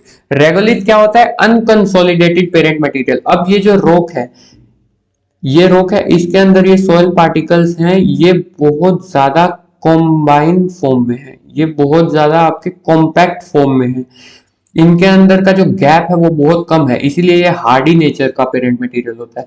अब जब इसका वेदरिंग होगा, अब वेदरिंग के अंदर वेरियस फिनोमिना आते हैं जो हम आगे पढ़ेंगे, जो कि बायोटिक एबायोटिक फिनोमिना भी होते हैं, उसके अंदर फिर वाटर आता है, उसके अंदर रेन आता है, फिर एयर आता है जिसकी वजह से जो छोटे छोटे पार्टिकल्स है वो फ्लो आउट हो जाते हैं। जिस वाटर बॉडीज के अंदर आता है कि जो रिवर वगैरह होते हैं वो कैसे पत्थरों को काटते हुए जाते हैं, तो उनकी वजह से वो सोयल जो है वो बनती है। तो ये वेरियस वेदरिंग फिनोमिना है। इसकी वजह से यहाँ पर क्या बनता है, रेगोलिथ बनता है। अब रेगोलिथ क्या होगा, रेगोलिथ वो जो पेरेंट मटेरियल है वो पेरेंट मटेरियल होगा जिसके की पार्टिकल्स अनकंसोलिडेटेड। यहाँ पर अनकंसोलिडेटेड का मतलब है कि डिफरेंट, अलग अलग होंगे, यानी कि इसके ज्यादा कॉम्पैक्ट पार्टिकल्स नहीं होंगे, इनके बीच में हल्का सा गैप बन जाएगा। फिर उसके बाद में by soil forming factors and processes further alters to form true soil. अब ट्रू सॉइल जो है वो इससे और लूज फॉर्म में प्रेजेंट होगी। अब वो डिफरेंट फॉर्म में हो सकती है, वो हम सैंड, सिल्ट एंड क्ले वाले टॉपिक में पढ़ेंगे कि इनके बीच का कितना गैप रहेगा, साइज ऑफ पार्टिकल्स क्या रहेगा, वो हम सॉइल क्लास में पढ़ेंगे। तो यहाँ पर जो अदर सॉइल फॉर्मिंग फैक्टर्स है, जो कि यहाँ पर बायोटिक एबायोटिक डिफरेंट फैक्टर्स हैं, वो भी हम आगे पढ़ेंगे वेदरिंग के टाइम पे ही। तो वो अल्टीमेटली ट्रू सॉइल फॉर्म करते हैं। अब इधर से इधर तक जाने में approx 1 centimetre of layer of soil को यहाँ पर आपके 200 ईयर्स लग जाते हैं। तो देखिए आप ये कितना स्लो और कितना कॉम्प्लेक्स प्रोसेस होगा सॉइल फॉर्मेशन का, कि इसको 200 ईयर्स लग रहे हैं बेसिकली 1 सेंटीमीटर ऑफ जो सॉइल है उसको फॉर्म होने में। तो इसीलिए हम बताते हैं कि सॉइल को एक्सप्लॉयटेशन, इसी सब्जेक्ट में आप पढ़ेंगे कि सॉइल को एक्सप्लॉयटेशन करना कितना बुरा है हमारे फ्यूचर के लिए, हमारे जो आने वाला जो जनरेशन है उसके लिए, क्योंकि ये थाउजेंड्स ऑफ ईयर्स इसे रिप्लेनिश होने में लग रहे हैं और हम विद इन फ्यू ईयर्स और मंथ्स इसको, इसके अंदर फर्टिलाइजर डाल के, इसके अंदर अनजुडिशियस एप्लीकेशन ऑफ इंसेक्टिसाइड्स, पेस्टिसाइड्स करके हम इसको कैसे खराब कर रहे हैं। तो ये आप आगे पढ़ेंगे। नाउ आगे आता है स्टेजेस ऑफ सॉइल फॉर्मेशन, कि किस किस स्टेज के अंदर सॉइल का फॉर्मेशन होता है। तो स्टेजेस ऑफ सॉइल फॉर्मेशन के अंदर आप यहाँ पर बेसिकली पढ़ेंगे, सबसे पहले आता है यहाँ पर ये डिफरेंट एलिमेंट्स एग्जिस्ट कर रहे हैं मोल्टन मैग्मा के अंदर। Oxygen, silicon, aluminium, iron, calcium, magnesium, sodium, potassium, ये सब जो है डिफरेंट एलिमेंट्स है मोल्टन मैग्मा के अंदर। इनका कूलिंग हुआ, क्रिस्टलाइजेशन हुआ, क्यों, क्योंकि with in the period of time magma cool down होगा ही, तो उसका क्रिस्टलाइजेशन हो जाएगा, वो सॉलिड फॉर्म में आ जाएगा। ये वेदरिंग फ्रंट है, यानी कि इस लेयर पे जो है यहाँ पर वेदरिंग हो रहा है, सरफेस के ऊपर यहाँ पर वेदरिंग हो रहा है, यानी कि यहाँ पर पानी पड़ रहा है, यहाँ पर हवा पड़ रहा है, यहाँ पर जो प्लांट्स है वो ग्रो करेंगे तो उनका रूट्स यहाँ पर अंदर जाएगा, जो कि फिर इसको ब्रेक डाउन करेगा स्मॉल पार्टिकल्स में, तो इसको हम बेडरॉक बोलते हैं। इसके अंदर मिनरल्स एग्जिस्ट करते हैं। तो ये देखिए यहाँ पर वेदरिंग फ्रंट ये है। तो यहाँ पर अब वेदरिंग में क्या क्या होगा, फिजिकल, केमिकल, बायोलॉजिकल वेदरिंग होता है। अब यहाँ पर फिजिकल वेदरिंग के अंदर क्या होता है, फिजिकली इस पे कोई प्रेशर एक्सर्ट कर रहा है, उसकी वजह से इसका क्या होगा, ब्रेक डाउन होगा। केमिकली क्या होगा, केमिकली के अंदर आता है जैसे कि वेरियस प्लांट्स जो हैं उनके रूट्स वेरियस केमिकल्स क्रिएट करते हैं, जो कि इसके अंदर स्पेस प्रोवाइड कर देते हैं, स्पेस इसके अंदर प्रोवाइड होना शुरू हो जाता है, जिसकी वजह से ये ब्रेक डाउन हो जाता है। बायोलॉजिकल में भी यही सेम रहेगा कि प्लांट्स ग्रो कर जाए, फंगाई ग्रो कर जाए कोई, जो कि ऐसा केमिकल इस पे रिलीज करे जो कि इसके ब्रेक डाउन में रिजल्ट करे। सो यहाँ पर आता है, यहाँ पर सॉइल फॉर्मिंग फैक्टर्स एक्सर्ट होंगे यहाँ पर, जैसे कि यहाँ पर देख सकते हैं processes of soil formation. Processes of soil formation में आपका ह्यूमिफिकेशन, जहाँ की मॉइस्चर आपका प्रेजेंट होगा इसमें, इलुविएशन एंड इलुविएशन, ये आप सॉइल प्रोफाइल के अंदर पढ़ेंगे बेसिकली। इलुविएशन एंड इलुविएशन के अंदर डिफरेंस आप सॉइल प्रोफाइल में पढ़ेंगे। इसमें बहुत लोग कंफ्यूज भी होते हैं, इसको हम आगे आपको क्लैरिफाई करेंगे। तो यहाँ पर सॉइल फॉर्मिंग फैक्टर्स में आते हैं दो, passive factor and active factor. Passive factor में आपका रहेगा parent material and relief time, and active में रहेगा क्लाइमेट एंड बायोस्फीयर। पैसिव में पेरेंट मटेरियल है और रिलीफ टाइम है। इसका मतलब है पैसिव फैक्टर जो बैकग्राउंड में एक्ट कर रहे हैं सॉइल फॉर्मेशन के टाइम, बैकग्राउंड में एक्ट कर रहे हैं, इसका क्या मतलब है कि जो पेरेंट मटेरियल का कॉम्पोजिशन है वो सॉइल फॉर्मिंग फैक्टर में डिपेंड करेगा कि सॉइल के अंदर क्या क्या केमिकल कॉम्पोजिशन रहेगा, कैसा टाइप का पेरेंट मटेरियल है, इग्नियस है, सेडिमेंट्री है, मेटामॉर्फिक है, सैंडस्टोन है, शाल है, लाइम है, डोलोमाइट है, कैसा उसका रॉक है। लाइम मतलब यहाँ पर लाइमस्टोन, तो यहाँ पर कैसा उसका रॉक है वो डिपेंड करेगा, वो एक फैक्टर है सॉइल फॉर्मेशन में। रिलीफ टाइम, कि उसको कितना टाइम मिल रहा है उस रॉक को कूल डाउन होने में, या फिर वो रॉक कितने टाइम तक एटमॉस्फेयर के एक्सपोजर में प्रेजेंट था, फिर उसके बाद में एक्टिव फैक्टर जो कि through out the time act करेंगे उसके ऊपर, यानी कि क्लाइमेट चेंज होता रहेगा तो थ्रू आउट द, जब तक रोक से सॉइल बन नहीं जाती तब तक एक्ट करेगा उसके रॉक्स के ऊपर। फिर आता है बायोस्फीयर में लिविंग ऑर्गेनिजम्स, वो जैसे कि हम लिविंग ऑर्गेनिजम्स है, हम भी आजकल रॉक्स पे जो भी एप्लीकेशंस कर रहे हैं वो further in time thousands of years में वो कैसे अफेक्ट करेगी सॉइल फॉर्मेशन में, तो वो हम यहाँ से अंदाजा नहीं लगा सकते। तो एक्टिव फैक्टर्स के अंदर हम डिटरमाइन नहीं कर सकते हैं कि किस टाइप का सॉइल बनेगा, पर पैसिव फैक्टर्स हमें बता सकते हैं, जैसे कि रिलीफ टाइम कितने टाइम तक वो एक्सपोजर में रहा, उससे हम डिटरमाइन कर सकते हैं कि कौन सी सॉइल मिलेगी, कैसे टाइप का उसका केमिकल कॉम्पोजिशन होगा, और पेरेंट मटेरियल डायरेक्टली इंडिकेट इस बात को करेगा। आगे हम पढ़ते हैं यहाँ पर पेरेंट मटेरियल जो है यहाँ पर ये, इसके अंदर सॉइल फॉर्मिंग फैक्टर्स इधर से एक्ट करेंगे और यहाँ से एक्ट करेगा various processes of soil formation जो कि होंगे ह्यूमिफिकेशन, इलुविएशन एंड इलुविएशन। आगे यहाँ पर आपका जो सॉइल बनेगा इसमें आप देख पा रहे हैं यहाँ पर अभी कुछ पर्टिकुलर डिफाइंड होरिजन्स डेवलप नहीं हुआ है, ये early stage of soil formation है। यहाँ पर कोई भी particular stages of soil Horizons of soil defined नहीं हुए हैं, पर जैसे जैसे ये टाइम पास होता जाएगा, जैसे कि यहाँ पर ये देखिए 1000 से 1500 ईयर्स हैं, ये जैसे जैसे पास होंगे तो यहाँ पर इनमेच्योर सॉइल भी बोला जाता है इसको, ये आप याद रखिएगा। Early stage of soil formation में जो सॉइल फॉर्म होती है उसको इमेच्योर सॉइल बोला जाता है। इमेच्योर सॉइल का कैरेक्टरिस्टिक है इसके अंदर no particular defined horizons are there. आगे मैच्योर सॉइल के अंदर यहाँ पर आप देखेंगे कि यहाँ पर होरिजन्स, वेरियस होरिजन्स डेवलप हो जाएंगे, जैसे A horizon, B horizon, C horizon and R horizon. तो इसमें ए प्लस बी होरिजन को मिलाकर बोला जाता है solum, and A B and C horizon को मिलाकर बोला जाता है रेगोलिथ। रेगोलिथ हमने ऊपर भी पढ़ा था। रेगोलिथ के अंदर यहाँ पर आप जैसे देख पा रहे हैं ये अनकंसोलिडेटेड पेरेंट मटेरियल है जिसके अंदर की पार्टिकल्स के अंदर स्पेस ज्यादा होगा, तो ये रेगोलिथ होता है। तो ये रेगोलिथ अब आप आगे लिख सकते हैं रेगोलिथ के अंदर कि अनकंसोलिडेटेड पेरेंट मटेरियल है और इसके अंदर कौन कौन से होरिजन प्रेजेंट है, इसके अंदर upper O horizon, A horizon, B horizon and C horizon present रहता है, और सोलम के अंदर ए एंड बी रहता है। तो इनमें आपको डिफ्रेंशिएट करना आना चाहिए। आगे आता है पेडोलॉजिकल अप्रोच। अब पेडोलॉजिकल अप्रोच के अंदर क्या हम पढ़ेंगे, इसमें हम पढ़ेंगे ओरिजिन ऑफ सॉइल कैसे होता है bye scientific point of view. तो पेडोलॉजिकल अप्रोच के अंदर हम यहाँ पर ऊपर देखिए, यहाँ पर पेडोलॉजिकल अप्रोच के अंदर लिखा हुआ है the origin of soil, its classification and description are examined in pedology. Pedology जैसे कि मैंने आपको ऊपर भी बताया था पहली या दूसरी स्लाइड में ही कि पेडोलॉजी का मतलब होता है study of soil.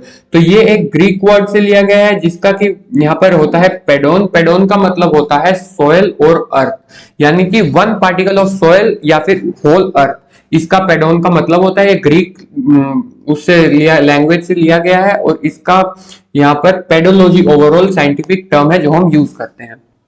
Now pedology is the study of soil as natural body and therefore less emphasis about the applied aspect of soil।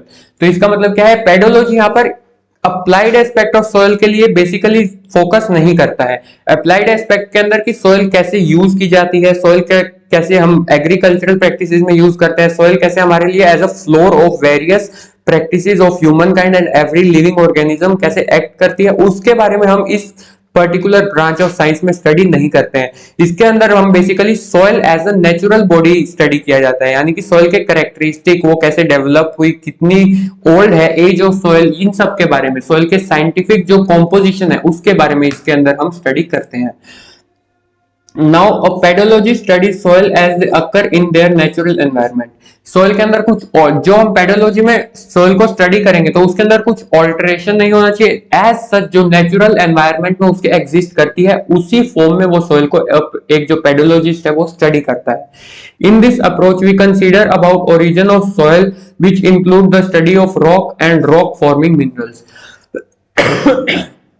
Sorry, इस अप्रोच में हम स्टडी करते हैं कि सॉइल का जो ओरिजिन है वो कैसे हुआ है, जिसके अंदर इंक्लूड होगा उसका रॉक फॉर्मिंग मिनरल्स जो कि पेरेंट मटेरियल को डायरेक्टली अफेक्ट करेंगे, पेडोजेनिक फैक्टर्स यानी कि various environmental biotic abiotic factors, processes जो उसमें हो रहे हैं जो हमने पढ़ा था humification, eluviation and illuviation involved in soil genesis यानी कि सॉइल फॉर्मेशन, सॉइल सर्वे करेंगे, सॉइल का डिस्क्रिप्शन करेंगे, various approaches pertaining to soil classification including soil taxonomy. इस सब के बारे में एक पेडोलॉजिस्ट है, वो पेडोलॉजी के अंदर स्टडी करता है। Now the pedological informations are as useful to engineers. अब आप यहां पर ये सोच रहे होंगे कि इसका बेनिफिट क्या है। इसका बेनिफिट क्या सिर्फ एग्रीकल्चरिस्ट को ही हो सकता है, जो एग्रीकल्चर से रिलेटेड है उसको ही हो सकता है? नहीं, सोयल का जो सोयल के बारे में जो इंफॉर्मेशन है वो वेरियस कंस्ट्रक्शन के जो फील्ड्स होते हैं उनमें भी काम आता है। जैसे कि यहाँ पर आप देख सकते हैं इंजीनियर्स को काम आता है, टाउन प्लानर्स को काम आता है, क्योंकि अगर किसी सोयल में मॉइस्चर कंटेंट ज्यादा है तो ये बात आगे जाके अफेक्ट कर सकती है कि वो सोयल पर्टिकुलर जो वेट है इतने हाउसेस का, टाउन का, वो होल्ड ना कर पाए। वो हो सकता है उसका जो टोपोग्राफी है वो ऑल्टर हो जाए, जैसे कि यहाँ पर वो सोयल फ्लैट ना रह पाए। उस सोयल के अंदर अगर ऐसे टोपोग्राफी डेवलप हो गया विद इन द टाइम बारिश की वजह से या वेट ऑफ हाउसेस की वजह से, तो वो पूरा टाउन का जो टाउन सिटी है वो कोलैप्स कर सकता है। तो इसके लिए इंजीनियर्स, टाउन प्लानर्स को भी सॉइल के जो पेडोलॉजिकल फैक्टर्स होते हैं, जो पेडोलॉजिकल कैरेक्टरिस्टिक्स होते हैं, उनके बारे में पता होना चाहिए। तो इसलिए ये वेरियस फील्ड्स में काम आता है। Now edaphological approach. अब इडेफोलॉजिकल अप्रोच क्या होता है? ये पेडोलॉजिकल एंड इडेफोलॉजिकल अप्रोच दोनों अलग अलग चीजें हैं। इडेफोलॉजी क्या होता है? इडेफोलॉजी भी एक ग्रीक वर्ड है जिसका एडेफोस, इसका मतलब है सॉइल और ground. Now this study of soil forms a standpoint of view of higher plants, यानी कि वो बेसिक सॉइल का ही स्टडी था, पर ये study of soil with the standpoint of higher plants है। इसके अंदर आता है this is an applied branch of soil science which is important for agricultural production. अब वो ओवरऑल सॉइल के बारे में बता रहा था, ये सॉइल और प्लांट के रिलेशन के बारे में जो स्टडी करते हैं वो होता है इडेफोलॉजिकल अप्रोच। अगर हम सॉइल का स्टडी कर रहे हैं उसी के ओरिजिन के लिए, उसी की प्रॉपर्टीज पता लगाने के लिए, तो वो पेडोलॉजिकल अप्रोच हुआ। पर अगर हम सॉइल का स्टडी कर रहे हैं प्लांट ग्रोइंग पर्पज से, या फिर जो हायर प्लांट्स है उनका रिलेशन कैसा होगा सॉइल के साथ, उसके लिए, तो वो इडेफोलॉजिकल अप्रोच के अंदर आता है। तो इन दोनों में आपको डिफरेंस करना आना चाहिए, पेडोलॉजिकल और इडेफोलॉजिकल में। इसके अंदर सॉइल का स्टडी करेंगे ओरिजिन के बेसिस पे, उसके कॉम्पोजिशन के बेसिस पे, उसके टाइम पीरियड की, वो कितने टाइम तक एक्सपोज्ड रहा है एनवायरमेंट में, ये सब आता है पेडोलॉजिकल अप्रोच में। इडेफोलॉजिकल अप्रोच में आता है प्लांट और सॉइल का कोरिलेशन कैसा है बेसिकली। तो ये आप पढ़ेंगे इडेफोलॉजिकल अप्रोच में, और पेडोलॉजिकल में ओनली सॉइल के बारे में। तो ये सब आपको पता होना चाहिए। Now under this approach we study about various properties of the soil which affect plant growth, nutrition, yield of crops. Now इसके अंदर हम soil की various properties को पढ़ते हैं, जिसके अंदर की क्या होगा, जो कि plant growth, nutrition और yield of crop में affect करते हैं various factors. Now इडेफोलॉजिकल अप्रोच के अंदर आता है study of soil fertility, soil chemistry, soil physics and soil microbiology. तो इडेफोलॉजिकल अप्रोच के अंदर क्या क्या इंक्लूड होगा? इसके अंदर सॉइल फर्टिलिटी आएगा, सॉइल केमिस्ट्री आएगा, सॉइल फिजिक्स आएगा। ये सब हम आगे आके आपके सिलेबस में पढ़ेंगे, जैसे जैसे हम आगे यहाँ पर आपको पढ़ाते जाएंगे, क्योंकि ये आपके पर्टिकुलर टॉपिक्स में भी आता है जो आपके इस सेमेस्टर के अंदर है। तो यहाँ पर माइक्रोबायोलॉजी, यानी कि जो माइक्रो ऑर्गेनिजम्स हैं वो कैसे बायोलॉजिकली इंटरेक्ट करते हैं सॉइल के साथ। एंड सॉइल टेक्नोलॉजी, सॉइल के अंदर कैसी कैसी टेक्नोलॉजीज डेवलप की जा रही है ताकि उसको हम सस्टेनेबली, इफेक्टिवली, एफिशिएंटली यूज कर सकें। Now knowledge gathered under this approach enlightening or understanding about the soil which helps to manipulate soil condition suited to plant growth. अब इसके अंदर क्या आता है? इसके अंदर जो नॉलेज गैदर की जाती है वो हमें एनलाइटन करती है, यानी कि हमें नॉलेजेबल बनाती है about our understanding of soil which helps to manipulate soil, about the soil which helps to manipulate soil condition suited to plant growth, कि हम कैसे soil के जो characteristics है उनको manipulate, यानी कि उनको चेंज कर सकते हैं, उनको ऑल्टर कर सकते हैं ताकि वो प्लांट ग्रोथ के लिए सुटेबल हो जाए सोइल। ये वेरियस एग्रोनॉमिक प्रैक्टिसेस को लीड करती है। जैसे कि अगर हमने सोइल को इडेफोलॉजिकल अप्रोच में स्टडी किया है तो हमें पता लग जाएगा कि सोइल के अंदर मान लो कि पोरोसिटी इंक्रीज करने की जरूरत है, तो वो लीड करेगी एग्रोनॉमिक प्रैक्टिसेस को, प्लोइंग, जो कि प्लोइंग आप प्राइमरी टीलेज में पढ़ते हैं एग्रोनॉमी में। तो इडेफोलॉजिकल अप्रोच में जो रिजल्ट आता है वो वेरियस एग्रोनॉमिकल प्रैक्टिसेस को लीड करता है आगे जाके। नाउ आगे हम पढ़ेंगे यहाँ पर डेफिनेशन या फिर कंसेप्ट ऑफ सॉइल्स। तो यहाँ पर डेफिनेशन और कंसेप्ट ऑफ सॉइल के अंदर various definitions of given by many scientist with in the years with in the passing time. तो इसमें सबसे पहले 1892 में व्हाइटनी ने डेफिनेशन दिया था। Whitney developed the concept of soil as nutrient bin, यानी कि ये एक न्यूट्रिएंट का बॉक्स है। सॉइल को यहाँ पर बोला गया था न्यूट्रिएंट बिन। तो आप ये बेसिक जो वर्ड्स, जो मेन स्पेसिफिक वर्ड्स हैं एक पर्टिकुलर हर एक डेफिनेशन के अंदर सर्टेन बेसिक स्पेसिफिक वर्ड्स रहेंगे, उनको आपको याद रखना है, जो कि आपको डेफिनेशंस को याद करने में हेल्प रहेगा। सो यहाँ पर that is all soils are natural high enough in nutrients for satisfactory growth of plants and believe that the texture of soil provided direct inbox to the moisture and temperature conditions which are important for plants growth। तो यहाँ पर Whitney ने बताया था कि soil एक nutrient bin है and all soils are natural high enough in nutrients. So all soils are naturally high enough, हमें उसमें कुछ भी एप्लीकेशन एडिशन करने की जरूरत नहीं है, उसका chemical composition already nutrient enriched है for satisfactory growth of plants, जो कि हमें हमारी नीड के हिसाब से या एनवायरनमेंट की नीड के हिसाब से प्लांट्स का ग्रोथ उसमें सेटिस्फैक्टरी अमाउंट में हो जाता है, क्वांटिटी में हो जाता है।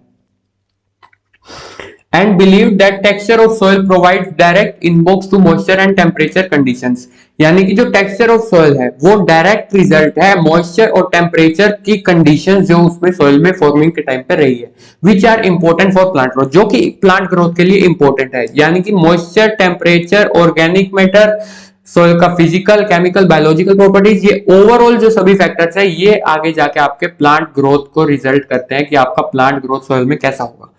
आगे आता है हिलगार्ड। हिलगार्ड ने 1892 में डेफिनेशन दिया था, soil is more or less a loose and friable material in which plants by means of their roots find a foothold for nourishment as well as for condition of growth. So बिल्कुल basic definition दिया था हिलगार्ड ने soil का। अब ये आपका एक last basic definition है जो आपको पता होना चाहिए, जो कि given by father of soil science himself V V Dokuchaev ने दिया था ये 1900 में।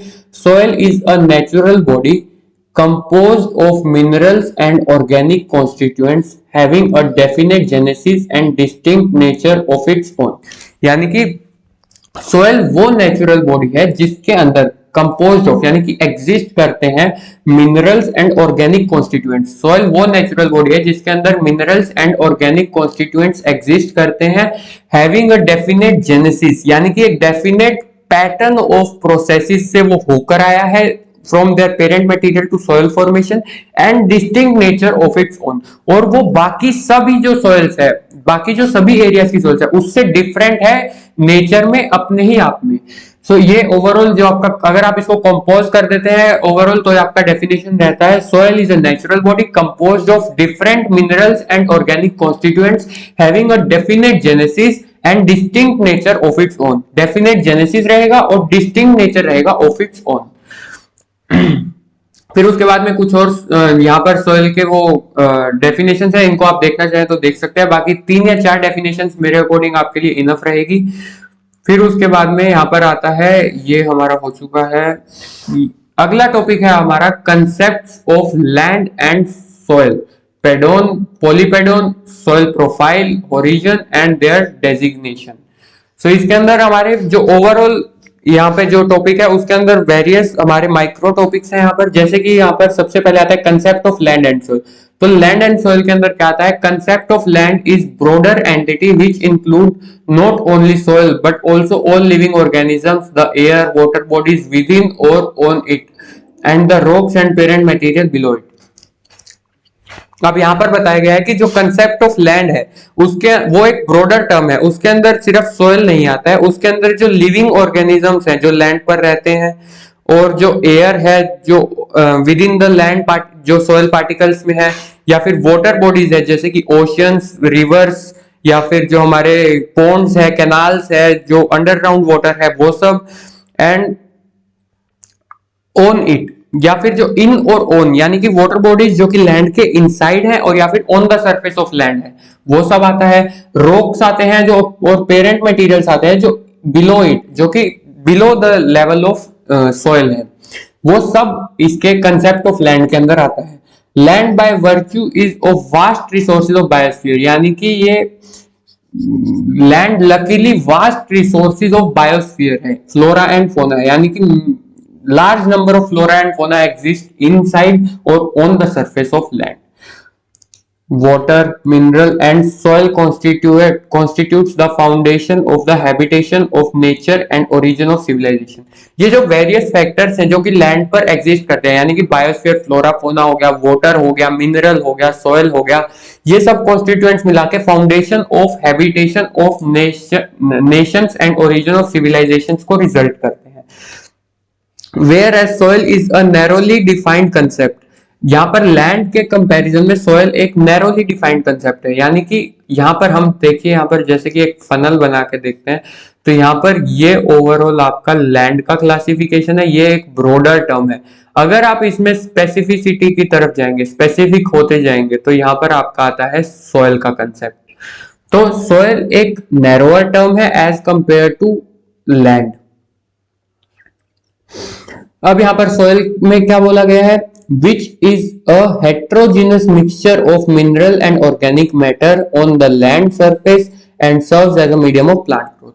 अब देखिए ये सॉइल का कंसेप्ट इन्हीं 3 लाइनों के अंदर ही सफिशिएंटली समझाया गया है कि सॉइल के अंदर क्या आता है. सॉइल के अंदर it is a heterogeneous mixture है, डिफरेंट कंपोनेंट्स का भी एक मिक्सचर है, जो कि है मिनरल्स आता है उसके अंदर, ऑर्गेनिक मैटर आता है on the land surface and serves as a medium for plant growth, जो कि solely medium of plant growth पर का सर्व करती है, इसको पर्पस को सर्व करती है.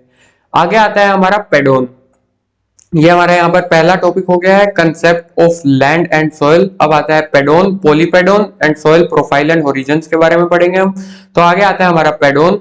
पेडोन एक ग्रीक लैंग्वेज का वर्ड है जिसका मीनिंग है ग्राउंड, ये हमने पढ़ लिया पहले ही. पेडोन का टर्म क्या है, pedon, the term pedon has been proposed for small basic soil entities that is a part of continuum mantling over the land surface, यानी कि एक स्मॉल बेसिक जो सॉइल एंटिटी है, जो smallest possible particle of soil है, उसको हम pedon बोलेंगे, जो कि continuum mantling over the land surface, जो कॉन्टिन्यूअस जो मेंटलिंग यानी कि मेंटल का जो फॉर्मेशन, यानी कि जो सॉइल का फॉर्मेशन हो रहा है continuous on the surface of land, उसका जो स्मॉलेस्ट पॉसिबल एंटिटी है, smallest possible particle of soil है, उसको हम पेडोन बोलेंगे.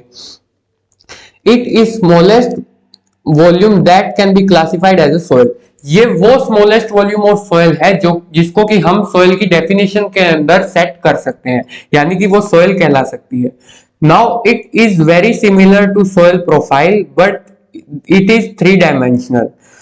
The shape of the pedon is रफली हेक्सागोनल, यानी कि यहाँ पर बोला गया है कि यही सॉइल की प्रोफाइल की भी डेफिनेशन है जो पेडोन की है, बट बेसिक डिफरेंस यहाँ पर फिजिकलिटी में है. फिजिकलिटी में कैसे है, सॉइल प्रोफाइल आपकी 2 डायमेंशनल होती है, X axis and Y axis पे स्टडी की जाती है आपकी सॉइल प्रोफाइल, पर जो पेडोन है वो आपका 3rd डायमेंशन में भी स्टडी होता है, यानी कि यहाँ पर X Y and Z axis पे भी आपका ये स्टडी किया जाता है. ये only X and Y axis पे आप स्टडी करते हैं सॉइल प्रोफाइल को. सो बेसिकली जो पेडोन का शेप होता है वो हेक्सागोनल शेप में होता है. हेक्सागोनल शेप में कैसे होगा, हेक्सागोनल शेप में ऐसा रफली जो आपका पेडोन है वो इसी शेप का मिलता है, हेक्सागोनल शेप का, यानी कि 6 वर्टिसेस का. फिर उसके बाद में यहां पर दिया गया है its area range from 1 to 10 metre square depending upon variability. Various factors का जो वेरिएबिलिटी है उसके बेसिस पे इसका जो रेंज है एरिया का, एक स्पेसिफिक हम आपको यहाँ पर डाटा प्रोवाइड नहीं कर सकते हैं, क्योंकि एक स्पेसिफिक डाटा सॉइल साइंस में किसी चीज का नहीं होगा, क्योंकि इसमें वेरियस फैक्टर्स हैं जो रोल प्ले करेंगे. तो किस कॉम्बिनेशन में कौन से फैक्टर ने किसी पार्टिकल के फॉर्मेशन में रोल प्ले किया है, उसके बेसिस पे यहाँ पर हमेशा रेंज प्रोवाइड की जाती है. तो इसमें यहाँ पर आपका जो पेडोन का रेंज है एरिया का वो प्रोवाइड किया गया है 1 से 10 मीटर स्क्वायर का. आगे यहां पर आपका आता है एटमॉस्फेयर. एटमॉस्फेयर, हाइड्रोस्फीयर, बायोस्फीयर, ये पेडोस्फीयर, लिथोस्फीयर ये पढ़ा दिया था, इसको ध्यान में रखिएगा. फिर आगे आता है ये आपका सोइल होरिजन्स है. यहाँ पर सोइल होरिजन के अंदर आपका दिया गया है कि इधर वाले पार्ट के अंदर यहाँ पर जो सॉइल होरिजन्स है आपके, तो वो कैसे कैसे लाई करते हैं। तो सॉइल होरिजन के अंदर यहाँ पर सबसे पहले यहाँ पर आता है, ये बेसिकली आपका सॉइल प्रोफाइल है। सॉइल प्रोफाइल आपका चेंज नहीं होता है, नेचुरली आपका सॉइल प्रोफाइल चेंज नहीं हो सकता है। सॉइल टेक्स्ट ये बेसिकली आपका टॉपिक के अंदर आता है सॉइल के होरिजन्स का क्लासिफिकेशन। तो सॉइल होरिजन क्लासिफिकेशन के अंदर हम यहाँ पर पढ़ेंगे, सबसे पहले आता है आपका ओ होरिजन। ओ होरिजन के अंदर इन सबका जो कैरेक्टरिस्टिक्स है वो हम नीचे पढ़ेंगे बेसिकली, पर आप यहाँ पर एक बार याद रख लीजिए इनके बेसिक जो डीप में जो इनका पर्टिकुलर होरिजन का स्टडी है वो हम आगे आने वाले टॉपिक्स में या फिर इसी जो वीडियो है इसी में आने वाले टाइम में पढ़ेंगे। तो यहाँ पर बेसिकली आप इनका एक बार हायरार्की याद रख लीजिएगा कि सबसे पहले ओ होरिजन आता है, फिर ए, फिर ई, फिर बीई, फिर आगे BT1, BT2, BC and C। तो ये बेसिकली आपके कितने हैं ये 1 2 3 4 5 6 7 8, ये बेसिकली 8 डीप जो क्लासिफिकेशन है, जो आपका एक्सप्लेन क्लासिफिकेशन है सॉइल होरिजन्स का, सॉइल प्रोफाइल का, वो है ये। बेसिकली आपके 5 होरिजन्स होते हैं, पर इसमें आपको यहाँ पर ज्यादा एक्सप्लेन किया हुआ है, तो आप इसको भी याद रखेंगे तो आपको आगे आने वाले टाइम में डिफिकल्टी नहीं होगी। तो यहाँ पर ये आपका सॉइल का सोलम हमने पढ़ा था, ये है यहाँ पर, ये कहाँ से कहाँ तक है, ये ओ होरिजन से लेके यहाँ पर BC होरिजन तक है। फिर कंट्रोल सेक्शन है ये आपका, ये डेप्थ दिया गया है यहाँ पे आपका सॉइल का डेप्थ कितना है बेसिकली। फिर ये सॉइल प्रोफाइल आपका बताया गया है कि ये देखिए सॉइल प्रोफाइल, सॉइल पेडोन, ये ओवरऑल जो पर्टिकुलर एरिया ऑफ सॉइल है जिसको कि हम जिसके अंदर सभी होरिजन आ जाए और जो कि प्लांट की ग्रोथ में आपके लिए क्या हो एप्लीकेबल हो, तो उसको हम सॉइल पेडोन बोलते हैं। तो ये यहाँ पर ओवरऑल एक सॉइल पेडोन का क्लासिफिकेशन है जिसके अंदर की वेरियस होरिजन्स लाई करते हैं। फिर आगे आता है सॉइल इंडिविजुअल या फिर पॉलीपेडोन। अब पॉलीपेडोन क्या होगा, ये नाम से पता लग रहा है, पॉली मतलब मैनी एंड पेडोन मतलब वो जो सॉइल जो मिनिमम वॉल्यूम ऑफ सॉइल जिसको कि हम सॉइल की डेफिनेशन में फिट कर सकें। तो soil individual is a collection of similar types of pedons bounded in all sides by not soil material or pedons of unlikely characteristics। इसका क्या मतलब है, सॉइल जो इंडिविजुअल है, सॉइल इंडिविजुअल क्या किसे बोला जाता है, पॉलीपेडोन या सॉइल इंडिविजुअल एक ही टर्म है, डिफरेंट नेम से बस।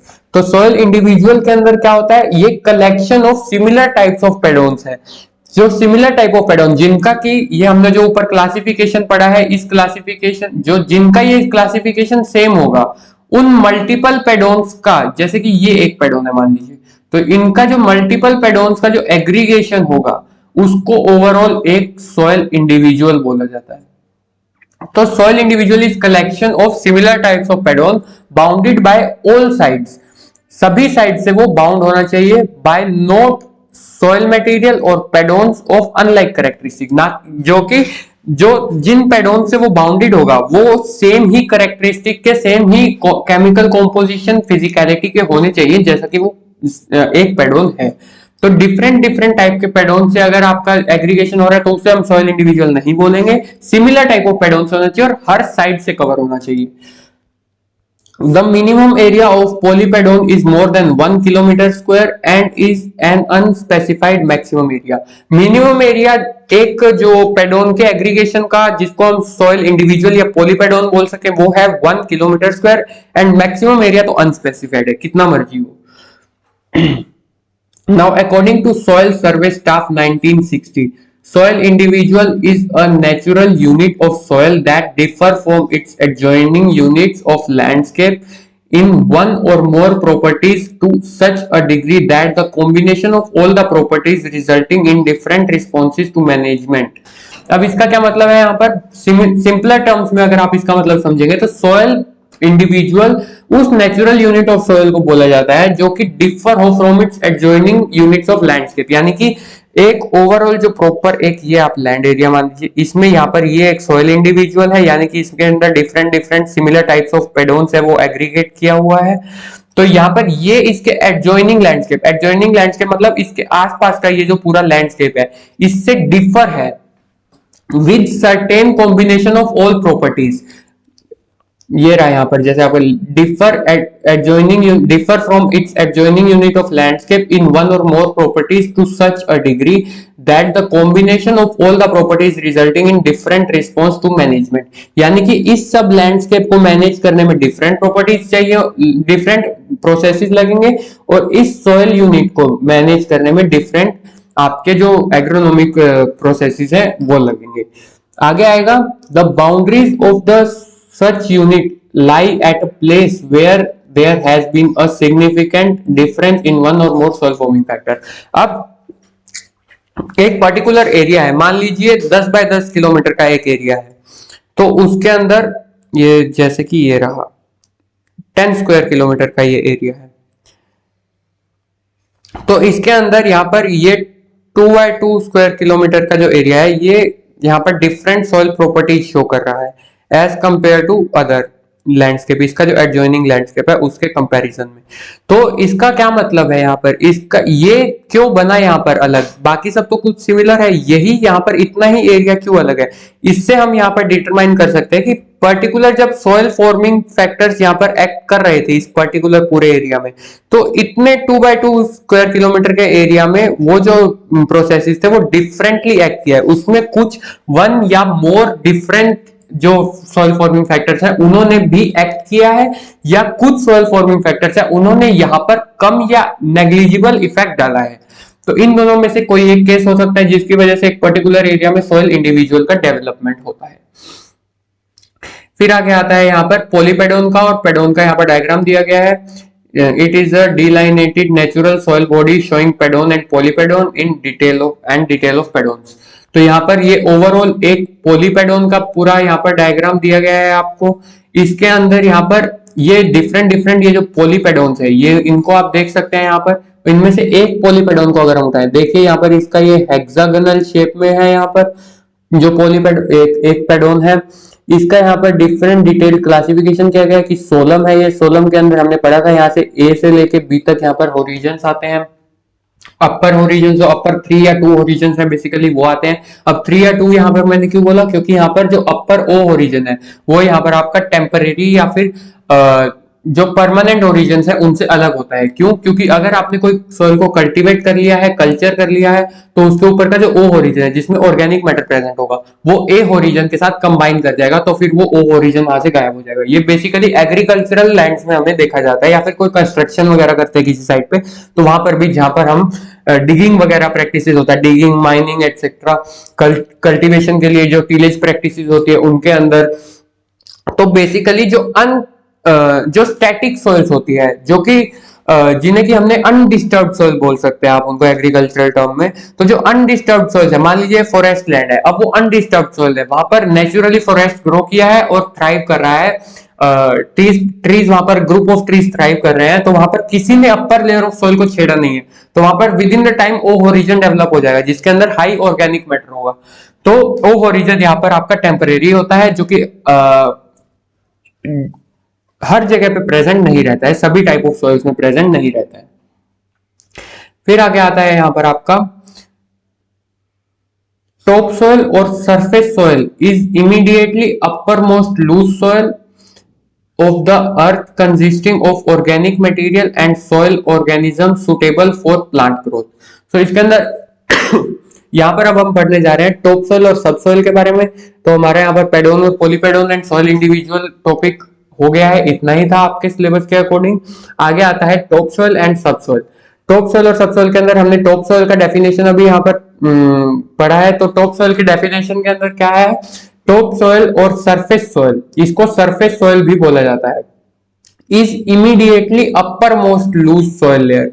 यानी कि इमीडिएटली, यानी कि अगर आप यहां से ऑब्जर्व कर रहे हैं, तो अगर आप यहां से ऑब्जर्व कर रहे हैं तो यहाँ पर जो ये जो सॉइल है, अपर जो इमीडिएट सॉइल है और जो लूज सॉइल है, यही सबसे लूज सॉइल होगी, क्योंकि इसमें वेरियस एग्रीकल्चरल प्रैक्टिसेस हो चुकी होती है, तो इसलिए ये मोस्टली डिस्टर्ब सॉइल रहती है ये, क्योंकि इसको हम लोग या फिर जो लिविंग ऑर्गेनिजम्स हैं या ह्यूमंस हैं वो सब इसको कंटिन्यूअसली इस पर इफेक्ट उनका होता रहता है, जैसे हम अपनी लाइफस्टाइल्स के अंदर परफॉर्म करते हैं उस बेसिस पे। सो ये मोस्टली डिस्टर्ब सॉइल है, इसीलिए इसके जो पार्टिकल्स है वो लूज रहते हैं। तो uppermost loose layer of the earth consisting of organic material, इसके अंदर ऑर्गेनिक मटेरियल होगा। अगर ऑर्गेनिक मटेरियल किसी सॉइल लेयर के अंदर होगा तो वो इसी के अंदर सबसे ज्यादा मिलता है, क्योंकि वो डीपर लेयर ऑफ सॉइल के अंदर नहीं रहता है। तो इसके अंदर जो ऑर्गेनिक मटेरियल होगा and soil organism suitable for plant growth, जो कि सॉइल ऑर्गेनिज्म इसके अंदर एग्जिस्ट करेंगे जो कि प्लांट ग्रोथ के लिए सुटेबल रहेंगे। It is generally called furrow slice layer. Furrow slice layer इसको क्यों बोला जाता है, क्योंकि एट द टाइम ऑफ जो सॉइल के लिए जो सॉइल प्रिपरेशन के लिए जो एग्रोनॉमिक प्रैक्टिसेस जो टिलेज के अंदर की जाती है, उसके अंदर जो यहाँ पर जो रिज एंड फर्रोज डेवलप किए जाते हैं, उसके अंदर वेरियस एग्रीकल्चरल इंप्लीमेंट्स का यूज होता है। तो उन एग्रीकल्चरल इंप्लीमेंट्स से जो इसको स्लाइस एंड कट किया जाता है इस लेयर को, तो जिससे रिज एंड फर्रोज डेवलप होता है, इसीलिए इसको फर्रोस्लाइस लेयर भी कहा जाता है, जो कि होती है up to 0 to 15 centimetre of depth, जो कि एक सुटेबल एडिक्वेट जो फ्लोइंग होता है उसका डेप्थ होता है ये। एंड आर फर्टाइल, ये फर्टाइल होते हैं, क्योंकि इसीलिए तो हम इसको क्रॉप ग्रोइंग में यूज कर रहे हैं, वरना क्रॉप ग्रोइंग पर्पस के लिए अनफर्टाइल सोइल को यूज नहीं किया जाता है। नाउ हम पढ़ते हैं सब सोइल के बारे में। टॉप सोइल के बारे में आप ये 3-4 पॉइंट याद रखेंगे कि अपर मोस्ट है लूज लेयर बोला जाता है इसको। इसके अंदर ऑर्गेनिक मैटर मिलता है, इसके अंदर सॉइल ऑर्गेनिजम्स होते हैं जो कि प्लांट ग्रोथ के लिए सुटेबल होंगे। इसको फर्रोस्लाइस लेयर भी बोला जाता है, जो कि up to 0 to 15 centimetre of depth रहता है, और ये फर्टाइल सॉइल होती है। तो ये आप 3-4 पॉइंट इसके बारे में याद रखेंगे। नाउ अब सब सॉइल के बारे में आता है, तो ये कॉम्पैक्ट सॉइल होती है बिलो द फर्रोस्लाइस लेयर, यानी कि ये 0 से 15 सेंटीमीटर डेप्थ के नीचे जो सॉइल होती है वो होती है। It is generally poor in nutrient status, ये न्यूट्रिएंट स्टेटस में पुअर रहेगा क्योंकि इसके अंदर कोई लिविंग माइक्रो ऑर्गेनिजम्स का एक्टिविटी नहीं हो रहा है जो कि डिकम्पोजिशन से इसके अंदर न्यूट्रिएंट डालें। जो हम फर्टिलाइजर से न्यूट्रिएंट प्रोवाइड कर रहे हैं वो भी इतना डीप में नहीं जाता है, वो अपर लेयर ऑफ सॉइल के अंदर ही जो प्लांट है वो उसको एब्जॉर्ब कर लेता है ग्रोथ के लिए। फिर उसके बाद में आता है न्यूट्रिएंट और ऑर्गेनिक मैटर के स्टेटस में हमने पढ़ लिया कि माइक्रो ऑर्गेनिजम्स नहीं रहेंगे तो डिकम्पोजिशन नहीं होगा, तो ऑर्गेनिक मैटर भी इसके अंदर नहीं होता है। And hence it is less fertile than top soil, और इसीलिए ये टॉप सॉइल के कंपैरिजन में लेस फर्टाइल होती है। The major land use decisions depends more on the nature of sub soil than on the top soil. अब हम उस लैंड को, जो पर्टिकुलर एक एरिया का लैंड है, उसको कंस्ट्रक्शन प्रैक्टिसेस के लिए यूज करें या एग्रीकल्चरल प्रैक्टिसेस के लिए यूज करें, टाउन्स एंड सिटीज डेवलप करने के लिए करें, या फिर कोई फैक्ट्री इस्टेब्लिश करने के लिए करें, किसके लिए हम उस सॉइल का यूज करें, उसके लिए हम सब सॉइल के नेचर पे ज्यादा डिपेंडेंट रहते हैं as compare to top soil nature. क्यों? क्योंकि टॉप सॉइल 0 से 15 सेंटीमीटर डेप्थ की है, आपने जैसे कि ऊपर देखा है, तो उसको हम ऑल्टर भी कर सकते हैं और उसको हम रिमूव भी कर सकते हैं, कोई बड़ी बात नहीं है। पर जो सब सॉइल है वो हार्ड नेचर की है, वो उसके अंदर कैसा केमिकल फिजिकल कॉम्पोजिशन है, फिजिकल कॉम्पोजिशन में उसकी बाइंडिंग कैपेसिटी कैसी है, वो हार्ड है कि नहीं, वो इतना जो हम अगर हम कंस्ट्रक्शन पर्पस के लिए यूज कर रहे हैं तो सब सॉइल हार्ड होनी चाहिए। सब सॉइल हार्ड क्यों होनी चाहिए? हार्ड मतलब ऐसा नहीं कि बहुत ज्यादा हार्ड होनी चाहिए, क्योंकि फिर उसके बाद में जो डीप डिगिंग जो चाहिए होती है बड़ी बड़ी बिल्डिंग्स बनाने के लिए वो डिफिकल्ट हो जाएगा। पर बिल्कुल लूज भी नहीं होनी चाहिए ताकि कहीं वो नींव ही ना झेल पाए उस बिल्डिंग की। तो इसके लिए सब सॉइल का जो कैरेक्टरिस्टिक है वो ज्यादा हमें डिटरमाइन करना चाहिए, ज्यादा अफेक्ट करता है वो as compare to top soil के कैरेक्टरिस्टिक्स। फिर आगे आता है आपका सॉइल प्रोफाइल। अब सॉइल प्रोफाइल के अंदर क्या होता है सॉरी सॉइल प्रोफाइल के अंदर क्या होता है? Soil profile is the vertical section of the soil whereas individual layers horizontal in the soil profile is called as soil horizons. तो इसके अंदर देखिए सॉइल प्रोफाइल का जो होता है, सॉइल प्रोफाइल होता है वर्टिकल सेक्शन ऑफ सॉइल का क्लासिफिकेशन का, और जो सॉइल होरिजन्स होता है वो हॉरिजॉन्टल क्लासिफिकेशंस होते हैं। तो इसके अंदर क्या होगा? A soil profile is a historic record of all the soil forming factors and processes which keeps the snapshot of the soil development, and it forms the unit of study in pedological investigation and an important tool for soil classification.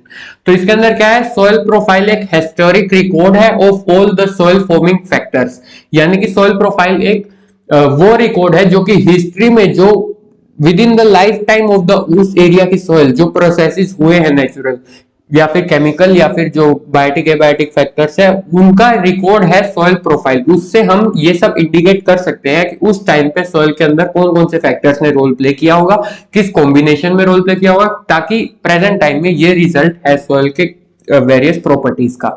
फिर उसके बाद में एक form से unit to study pedological investigation, ये वो unit form करता है जो कि स्टडी में पेडोलॉजिकल इन्वेस्टिगेशन के काम आता है। And important tool for soil classification, soil classification के लिए भी ये एक इंपॉर्टेंट टूल है। नाउ सॉइल प्रोफाइल, यहाँ पर हम देख सकते हैं, यहाँ पर होरिजन्स के बारे में हम देखेंगे सॉइल के। Soil profile showing master Horizons, जो बेसिक जो परमानेंट होरिजन्स होते हैं उनको मास्टर होरिजन्स भी बोला जाता है।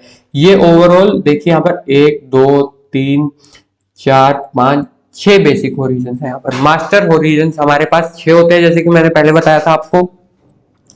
तो यहाँ पर सबसे ऊपर ये जो है ये ऑर्गेनिक होरिजन होता है। यहाँ पर ऑर्गेनिक होरिजन मैंने बताया था आपको कि ये अनडिस्टर्ब्ड सॉइल में रहता है। अब जैसे कि यहाँ पर ये जो आप एग्रीकल्चरल सॉइल देख पा रहे हैं, इसके अंदर ओ ओरिजिन प्रेजेंट नहीं रहेगा।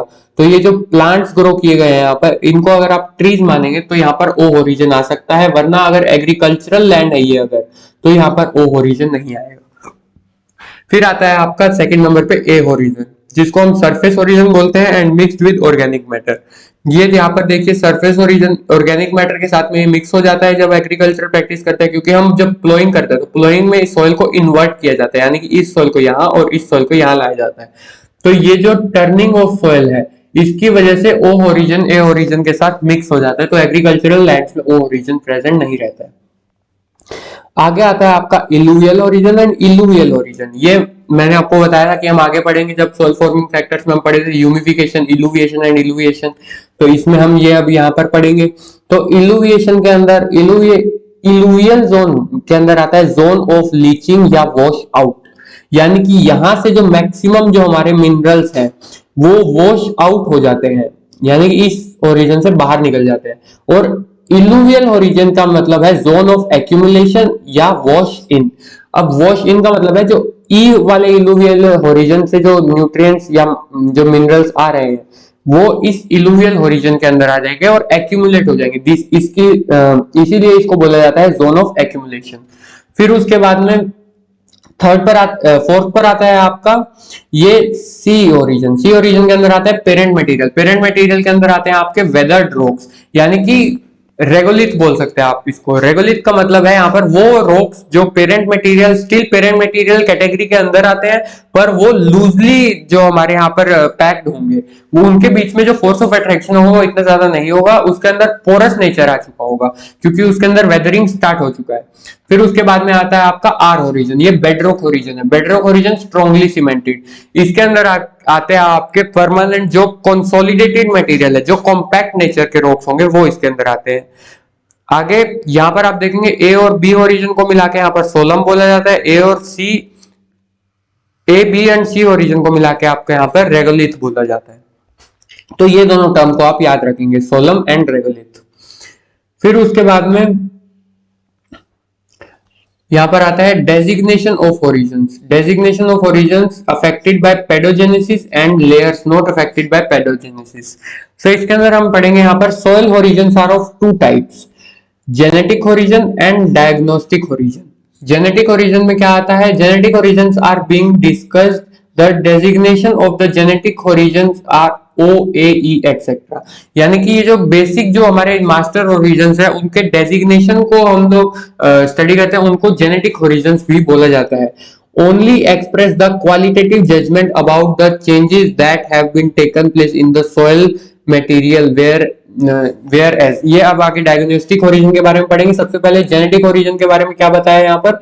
ये एक्सप्रेस करता है क्वालिटेटिव जजमेंट को, यानी कि क्वालिटेटिव प्रॉपर्टीज ऑफ सॉइल को, that changes that have been taken place in the soil material. उन क्वालिटेटिव कैरेक्टरिस्टिक्स को जो कि सॉइल फॉर्मेशन के टाइम पे within the passing years या within the passing decades soil के formation में जिन्होंने उसके अंदर जो क्वालिटीज है, उसके क्वालिटेटिव कैरेक्टर्स है, उनको चेंज किया है, उन फैक्टर्स को यहाँ पर स्टडी करते हैं, तो वो हमारे जेनेटिक ओरिजिन्स इसको इंडिकेट करते हैं। नाउ डायग्नोस्टिक ओरिजिन्स में क्या है? इसके अंदर आता है मौलिक, अम्बरिक, ओरिक। इसका मतलब है कि इनको क्वांटिटेटिवली जो डिफाइन करते हैं तब जो नेमिंग दिया जाता है वो डायग्नोस्टिक ओरिजिन्स होते हैं। तो अब आप समझ रहे हैं जेनेटिक ओरिजिन्स में क्वालिटेटिव जो कैरेक्टरिस्टिक है उनके बेसिस पे जब क्लासिफिकेशन करें तो वो आता है आपका genetic origins. And diagnostic origins के अंदर आता है जब हम उनका क्वांटिटेटिव बेसिस पे, क्वांटिटेटिव फीचर्स पे जब हम उनका क्लासिफिकेशन करें। Now features that are used to differentiate between different categories of the soil taxonomy. Sorry. तो इसके अंदर वो क्वांटिटेटिव फीचर्स हैं that are used to differentiate between different categories of soil taxonomy. Soil taxonomy की different categories को differentiate करने में जो हेल्प करते हैं उन क्वांटिटेटिव कैरेक्टरिस्टिक्स का इसके अंदर डिफरेंशिएट किया जाता है। आगे आता है हमारा genetic origins can be broadly classified into three categories: master origin, transitional or combination origins, and subordinate distinct within master origin. सबसे पहले आता है master origin. The capital letters are used to represent the master origins. Earlier the they only 6 master origins O, A, E, B, C, R. Later on soil survey staff added 3 more L, M, W. A brief description of master origin are as under. इसका मतलब है कि यहाँ पर master origin वो origin है जिनको यहाँ पर कैपिटल लेटर्स में नीचे वाले जो हम डायग्राम अभी पढ़ेंगे उसके अंदर डिपिक्ट किया होगा। इसके अंदर लेटर सॉइल सर्वे स्टाफ ने 3 ओरिजिन और ऐड कर दिए एल एम डब्ल्यू। पर बेसिकली बीएससी में आपको एल एम डब्ल्यू ओरिजिन के बारे में नहीं पढ़ना है, आपको इन्हीं 6 मास्टर ओरिजिन के बारे में बेसिकली आपको यहाँ पर इफेक्टिवली पढ़ना होगा। तो यहाँ पर सबसे पहले आता है ओ ओरिजिन। ओ ओरिजिन के अंदर आता है layer dominated by organic material. O origin में B on the top of either mineral soil or organic soil. ये बस आपको यहाँ पर 2 पॉइंट याद रखना है। एक है ये अपर मोस्ट डोमिनेटेड जो और होता है जो सॉइल का लेयर वो होता है ये। इसके अंदर either mineral soil or organic soil के अंदर ये टॉप लेयर पे हो सकता है और ये लेयर के अंदर प्रीडोमिनेटली ऑर्गेनिक मैटर ही यहाँ पर डोमिनेंट रहता है। फिर उसके बाद में आएगा ए ओरिजिन। ए ओरिजिन में आएगा mineral origin that have formed at the surface और बिलो एन ओ ओरिजिन। यानी कि ये या तो सॉइल के सरफेस पे और या फिर ये सॉइल के सरफेस पे और या फिर ये बिलो द ओ ओरिजिन जब लाई करेगा तो उसको हम ए ओरिजिन बोलते हैं। तो ये जब इन्होंने बोला है कि टॉप पे, तो ये टॉप पे किस कंडीशन में लाई करेगा? तो ये टॉप पे लाई करेगा जब आपका एग्रीकल्चरल या डिस्टर्ब्ड सॉइल प्लेस करेगा। यानी कि जबकि ओ ओरिजिन ऊपर से जा चुका होगा तब आपका ए ओरिजिन टॉप पे लाई करेगा। पर ओ ओरिजिन जब ये बिलो ओ ओरिजिन लाई करेगा वो आपका फॉरेस्ट लैंड्स में या अनडिस्टर्ब्ड सॉइल के केसेस में करेगा। आगे आएगा These origins shows accumulation of humified organic matter closely mixed with the mineral fractions. इसके अंदर क्या होता है? इसके अंदर organic matter भी रहता है और closely mixed mineral fractions भी रहते हैं। यानी कि इसके अंदर minerals भी रहेंगे और organic matter भी रहेगा। आगे आता है आपका E origin. Mineral origin in which the main feature is the loss of silicate clay, iron, aluminium or some combination of these leaving concentration of sand silt particles. अब हमने E origin वो E वाला इल्यूविएशन ऊपर पढ़ा था, अब उसको हम क्या बोलते हैं? उसको हम जोन ऑफ लीचिंग बोलते हैं जिसके अंदर वॉशिंग आउट होता है। याद करिएगा यहाँ पर हमने पढ़ा था जैसे कि ये मान लीजिए 2 ओरिजिन है आपकी सॉइल के, ये E है और ये I है। तो E के अंदर यहाँ पर E वाला इल्यूवियल था, आई के अंदर आई वाला इल्यूवियल था। इसके अंदर वॉशिंग आउट ऑफ मिनरल्स हो रहा था, जोन ऑफ लीचिंग। इसको बोलते थे जोन ऑफ एक्यूमुलेशन क्योंकि इनके अंदर मिनरल्स का वॉशिंग इन हो रहा था। तो उसी ई ओरिजिन की यहाँ पर बात की गई है। तो ये वो मिनरल ओरिजिन है जिसका मेन फीचर है इसके अंदर loss of silicate clay, iron, aluminium होता है और इसके अंदर क्या होता है? Concentration of sand and silt particles भी इसको एग्जिट करती है, वॉशिंग आउट करती है। और आई जो ओरिजिन है या इसका जो बिलो ओरिजिन है उसको सी भी बोलते हैं कई बारी उसको अगर डीपली क्लासिफाई करना है तो हम आई ओरिजिन भी ऐड कर सकते हैं सी में। तो उसके अंदर ये सेटल डाउन होते हैं, एक्यूमुलेट होते हैं जाके। बी ओरिजिन, इसके नीचे आता है बी ओरिजिन, सॉरी यहाँ पर ई के नीचे बी ओरिजिन आएगा तो उसको बी ओरिजिन लिखते हैं। पर कई बार डीपली क्लासिफाई करने के लिए बी के बीच में आई ओरिजिन भी ऐड किया जाता है। तो ई के बाद में आता है बी ओरिजिन। बी ओरिजिन के अंदर आता है origin that have been found below A, E और O origin. They show one or more of the soil characteristics like accumulation of the clay, humus, iron, aluminium, carbonates, gypsum, etc. B origin के अंदर क्या होता है? B origin के अंदर आपका होता है कि बेसिकली वॉशिंग इन होता है। और इसको ओरिजिन ऑफ एक्यूमुलेशन भी बोलते हैं, जोन ऑफ एक्यूमुलेशन। तो यहाँ पर जो बेसिकली ई ओरिजिन से जो वॉशिंग आउट, लीच्ड आउट होके जो एलिमेंट्स आ रहे हैं, जो मिनरल्स आ रहे हैं, जो क्ले सॉइल पार्टिकल्स आ रहे हैं, वो यहाँ पर सेटल डाउन होते हैं, एक्यूमुलेट होते हैं। फिर आगे नीचे आता है सी origin, origin or layer excluding strongly cemented harder bedrocks that are little affected by pedogenic processes, lack of properties and other origins।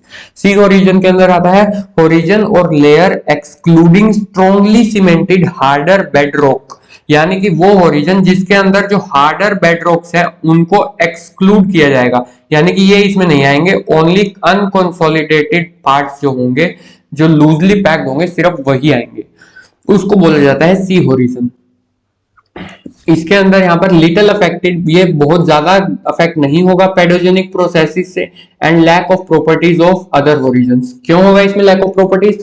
क्योंकि ये जो यहाँ पर सॉइल का डिस्टर्बेशन चल रहा है, यहाँ पर जो सॉइल को हम डिस्टर्ब कर रहे हैं वो अपर 3 to 4 ओरिजिन्स के अंदर ही हो जाता है, यहीं तक ही अपनी एक्टिविटीज लिमिटेड है। ये ओरिजिन मेनली अनडिस्टर्ब्ड रहता है, इसीलिए ये ज्यादा वो इन अपर ओरिजिन्स वाली प्रॉपर्टीज को एग्जिस्ट इसमें नहीं करता है। आगे आता है आर लेयर। आर लेयर हमारा लोअर मोस्ट लेयर रहता है, इसके अंदर रहता है strongly cemented to indurate bedrock such as granite, basalt, quartz, limestone. इसके अंदर हम देख रहे हैं कि जैसे बेसिक जो पेरेंट मटेरियल है जो सॉइल फॉर्मिंग फैक्टर्स का, वो इसके अंदर एग्जिस्ट करता है, तो यानी कि ये लोअर मोस्ट लेयर रहता है, ये स्ट्रॉन्गली सीमेंटेड रहता है, एंड्यूरेट रहता है, इसको बेडरॉक भी बोला जाता है। बेडरॉक यानी कि बॉटम लेयर ऑफ रॉक्स। तो यहाँ पर ये बेडरॉक की फॉर्म में रहता है, इसके अंदर सैंडस्टोन भी होता है, इसका एक एग्जांपल। तो ये हमने जो बेसिकली वही सेडिमेंट्री रॉक्स के, इग्नियस रॉक्स के, मेटामॉर्फिक रॉक्स के, इन सब के जो एग्जांपल हमने पढ़े थे वही यहाँ पर दिए गए हैं। ग्रेनाइट, बेसोल्ट, ये सब क्वार्ट्ज, लाइमस्टोन, सैंडस्टोन, ये सब सेडिमेंट्री रॉक्स के एग्जांपल थे। आगे आता है एल ओरिजिन। ये जो न्यू ओरिजिन ऐड किए गए हैं एल, एम एंड डब्ल्यू, ये आपके इतना ज्यादा अफेक्ट तो नहीं करेंगे, सिलेबस में नहीं आएंगे, मार्क्स को ज्यादा अफेक्ट नहीं कराया जाता है इनके द्वारा, पर फिर भी हम आपको पढ़ा देंगे क्योंकि ये न्यूली ऐड किए गए हैं सॉइल सर्वे ऑफ स्टाफ, जो कि एक लीगल अथॉरिटी है, उसके द्वारा।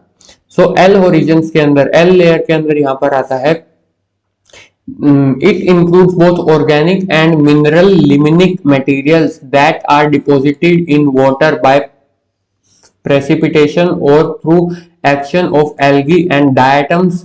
This layer is found only in odor histosols। जब हम सॉइल के ओडर पढ़ेंगे, हिस्टोसोल, हिस्टोसोल यहाँ पर बेसिकली ऑर्गेनिक सॉइल्स को बोला जाता है, अगर मैं आपको बताऊं इफेक्टिवली समझ आ जाएगा आपको। तो ऑर्गेनिक सॉइल्स को यहाँ पर हिस्टोसोल्स बोला जाता है, यानी कि जिनके अंदर ऑर्गेनिक जो मटेरियल है और उसका कॉम्पोजिशन अप्रोक्सीमेटली 5 to 10% के आसपास हो, उनको हम ऑर्गेनिक रिच सॉइल्स बोल देते हैं। तो ऑर्गेनिक सॉइल्स को हिस्टोसोल बोला जाता है। उसी के अंदर बेसिकली एल ओरिजिन प्रेजेंट रहता है, जिसके अंदर organic and mineral limnic materials present रहते हैं, जो कि डेवलप होते हैं through the action of algae and diatoms. आगे आता है एम लेयर। एम लेयर में आता है रूटिंग लिमिट सब soil layer consisting of nearly continuous horizontally oriented human manufactured materials, यानी कि रूट लिमिटिंग सब सॉइल लेयर, यानी कि इसके आगे रूट्स डेवलप नहीं होती है, तो उस रूट लिमिटिंग सब सॉइल लेयर को बोला जाता है एम लेयर, जिसके अंदर कंसिस्ट होता है nearly continuous horizontally oriented human manufactured materials, जिसके अंदर ह्यूमन मैन्युफैक्चर्ड मटेरियल्स एग्जिस्ट करते हैं, कंसिस्ट करते हैं। इसके एग्जांपल है यहाँ पर the materials of designated by M are geotextile liners, asphalt, concrete, rubber, plastic. यानी कि अगर हम रबर, प्लास्टिक वगैरह को यहाँ पर बिछा देते हैं, यहाँ पर उनका एक लेयर बना देते हैं, उसके ऊपर का जो लेयर है जहां पर बिल्कुल लिमिटिंग हो जाएगा सॉइल प्लांट्स के रूट का डेवलपमेंट, वो सब सॉइल ऑफ जो लेयर होगी उसको हम बोलेंगे एम लेयर। इसके एग्जांपल्स आपको याद रखने हैं, एम लेयर के 3-4 एग्जांपल्स याद रख लीजिएगा। यहाँ पर कॉन्क्रीट, रबर, प्लास्टिक याद रख लीजिएगा, जियो टेक्सटाइल लाइनर्स है और एसफॉल्ट है। फिर आगे आता है हमारा डब्ल्यू लेयर। ये डब्ल्यू लेयर के अंदर आता है this symbol indicates water layers, जो सॉइल के अंदर वाटर लेयर प्रेजेंट होती है उनको बोला जाता है विद इन और beneath soil. With in the soil particles हो सकती है या फिर बीनीथ द सॉइल पार्टिकल हो सकती है। ये हम आगे पढ़ेंगे कि सॉइल के अंदर जो सॉइल वाटर होता है उसके बारे में हम पढ़ेंगे कि वो कैसे कैसे सॉइल के पार्टिकल्स के बीच में एग्जिस्ट करता है। Different sizes of water droplets होती है जो सॉइल पार्टिकल्स के बीच में एग्जिस्ट करेगी, वो एडेशन कोहेजन से एग्जिस्ट करती है।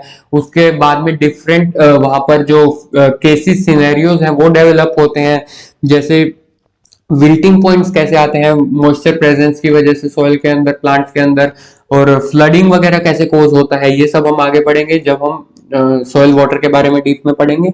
तो बेसिकली यहाँ पर the water layer is designated as WF it if it is permanently frozen, यानी कि वाटर फ्रोस्ट बोला जाता है इसको WF ही लिखेंगे, इसका फुल फॉर्म वाटर फ्रोस्ट है पर वो यूज नहीं किया जाता है।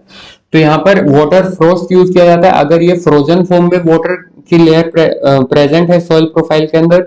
द W और WF designation is not used for shallow water ice snow above the soil surface.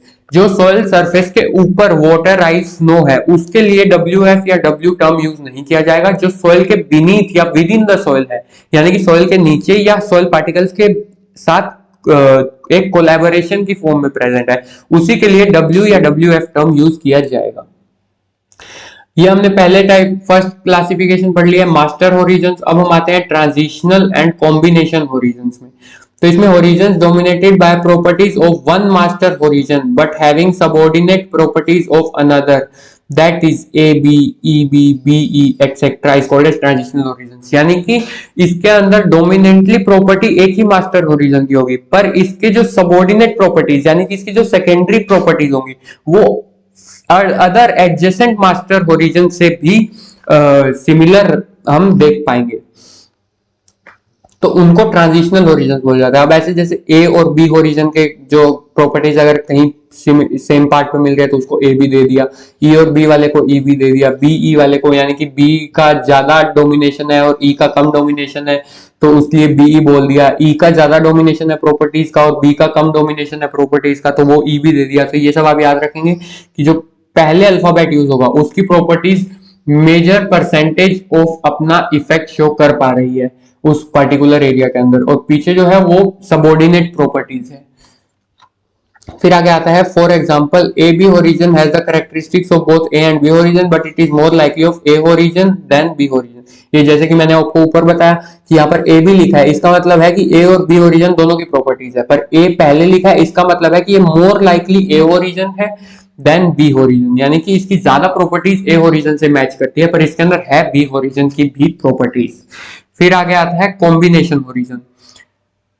तो ये ट्रांजिशनल होरिजन्स का डेफिनेशन था। आगे आता है combination horizon. It is compromised of two distinct parts that have recognizable properties of two kinds of master horizons. इसके अंदर क्या होगा, ये it is comprised of two distinct parts that have recognizable properties of two kind of master horizon। इसके अंदर to different parts रहेंगे जिनके अंदर रिकॉग्नाइजेबल प्रॉपर्टीज होगी डिफरेंट मास्टर होरिजन्स की। जैसे यहाँ पर a by b दिया है, b/e दिया है, b/c दिया है etcetera. The first symbol indicates the horizon within the greater volume than other.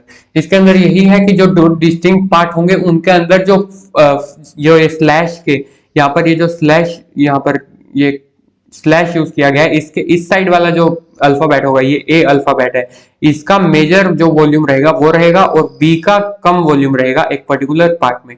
यानी कि देखिए जैसे कि ये सॉइल प्रोफाइल है, ये ए होरिजन है, ये बी होरिजन है, तो पर्टिकुलर इतने एरिया में ए और बी होरिजन की दोनों की प्रॉपर्टीज यहाँ पर मिक्सअप हो रही है, कंबाइन है यहाँ पर इस एरिया में।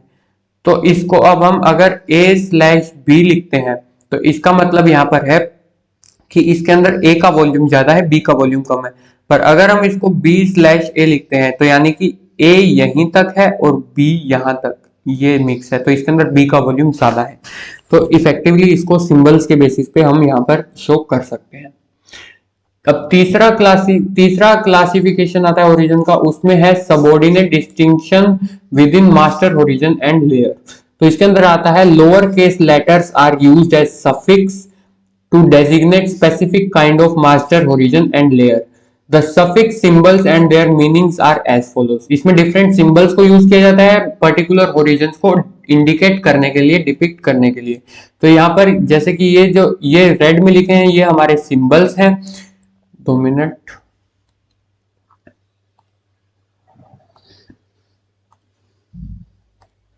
ये रेड में जो लिखा गया है ये हमारे सिंबल्स हैं, और ये व्हाइट में उसको एक्सप्लेन किया है कि उसका मीनिंग क्या है इफेक्टिवली।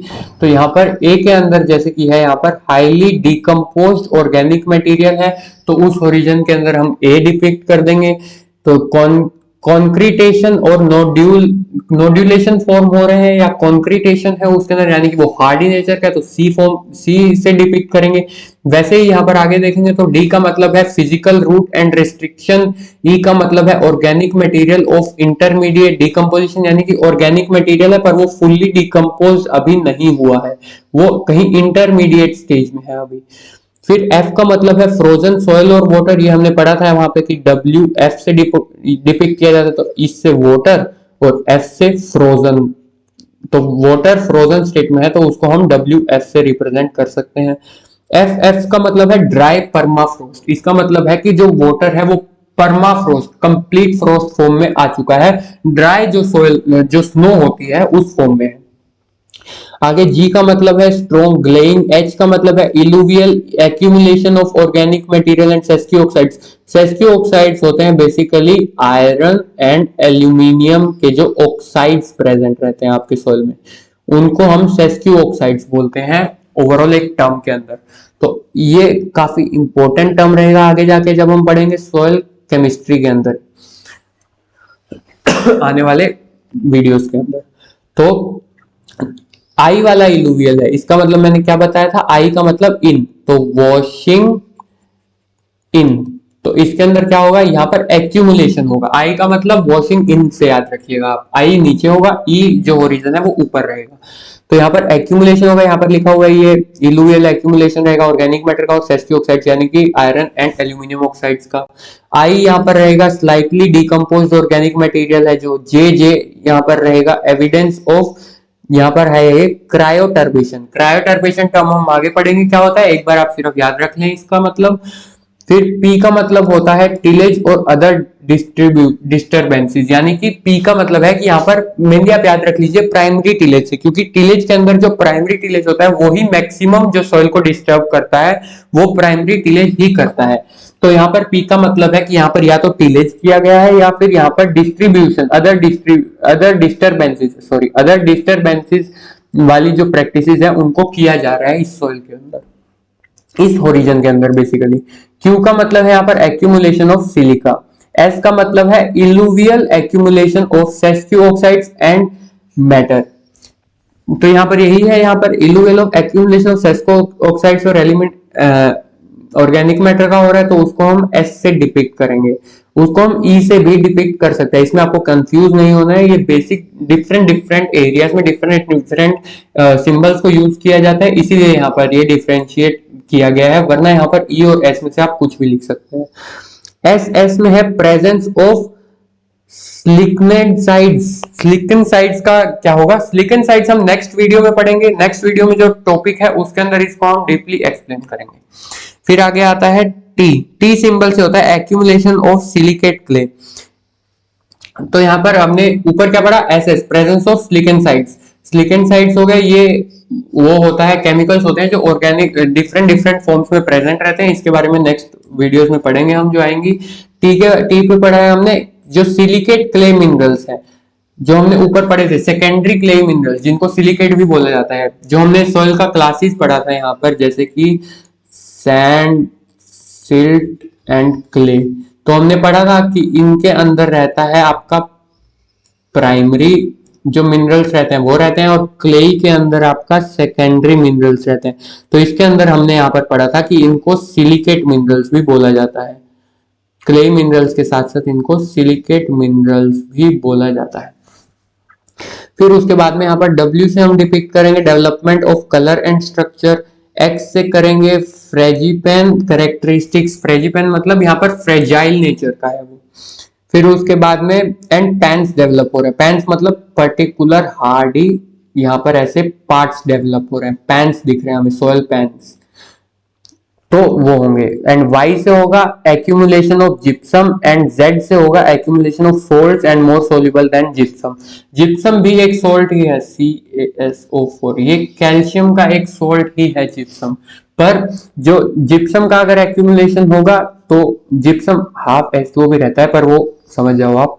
तो जिप्सम का मेन जो केमिकल कंपोजिशन है वो CA4 रहता है, CaSO4 रहता है, तो उसका अगर एक्यूमुलेशन होगा तो वो Y से डिपिक्ट किया जाएगा। तो जिप्सम से मोर सोल्यूबल अगर सोल्ट का अगर एक्यूमुलेशन हो रहा है तो वो Z से डिपिक्ट किया जाएगा। इसमें से आप मेन 3 या 4 5 याद रख लीजिए एग्जांपल के लिए।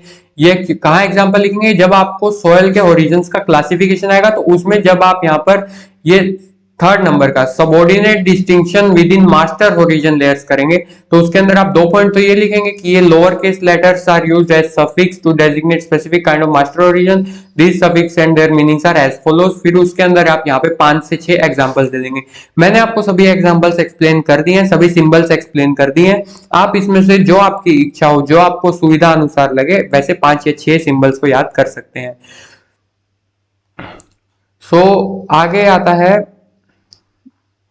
ओके, आज की वीडियो में इतना ही है। तो आगे जाके हम आपके पढ़ेंगे अगले कुछ इंपॉर्टेंट जो टॉपिक्स हैं, उनको हम आगे जाके पढ़ेंगे, जो अगली क्लासेस आएंगी आगे आने वाले टाइम में।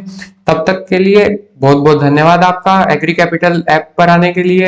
एग्री कैपिटल या यूट्यूब चैनल पर जो लोग देख रहे हैं उनके लिए यूट्यूब चैनल पर इस वीडियो में यहाँ तक जुड़े रहने के लिए पढ़ते रहिए। सॉइल साइंस बेशक थोड़ा लेंथी टॉपिक है, इसके अंदर लगभग हमने कॉम्प्राइज करके भी मैक्सिमम एफर्ट्स के साथ में ये PDF बनाया है एग्री कैपिटल एंड टीम ने।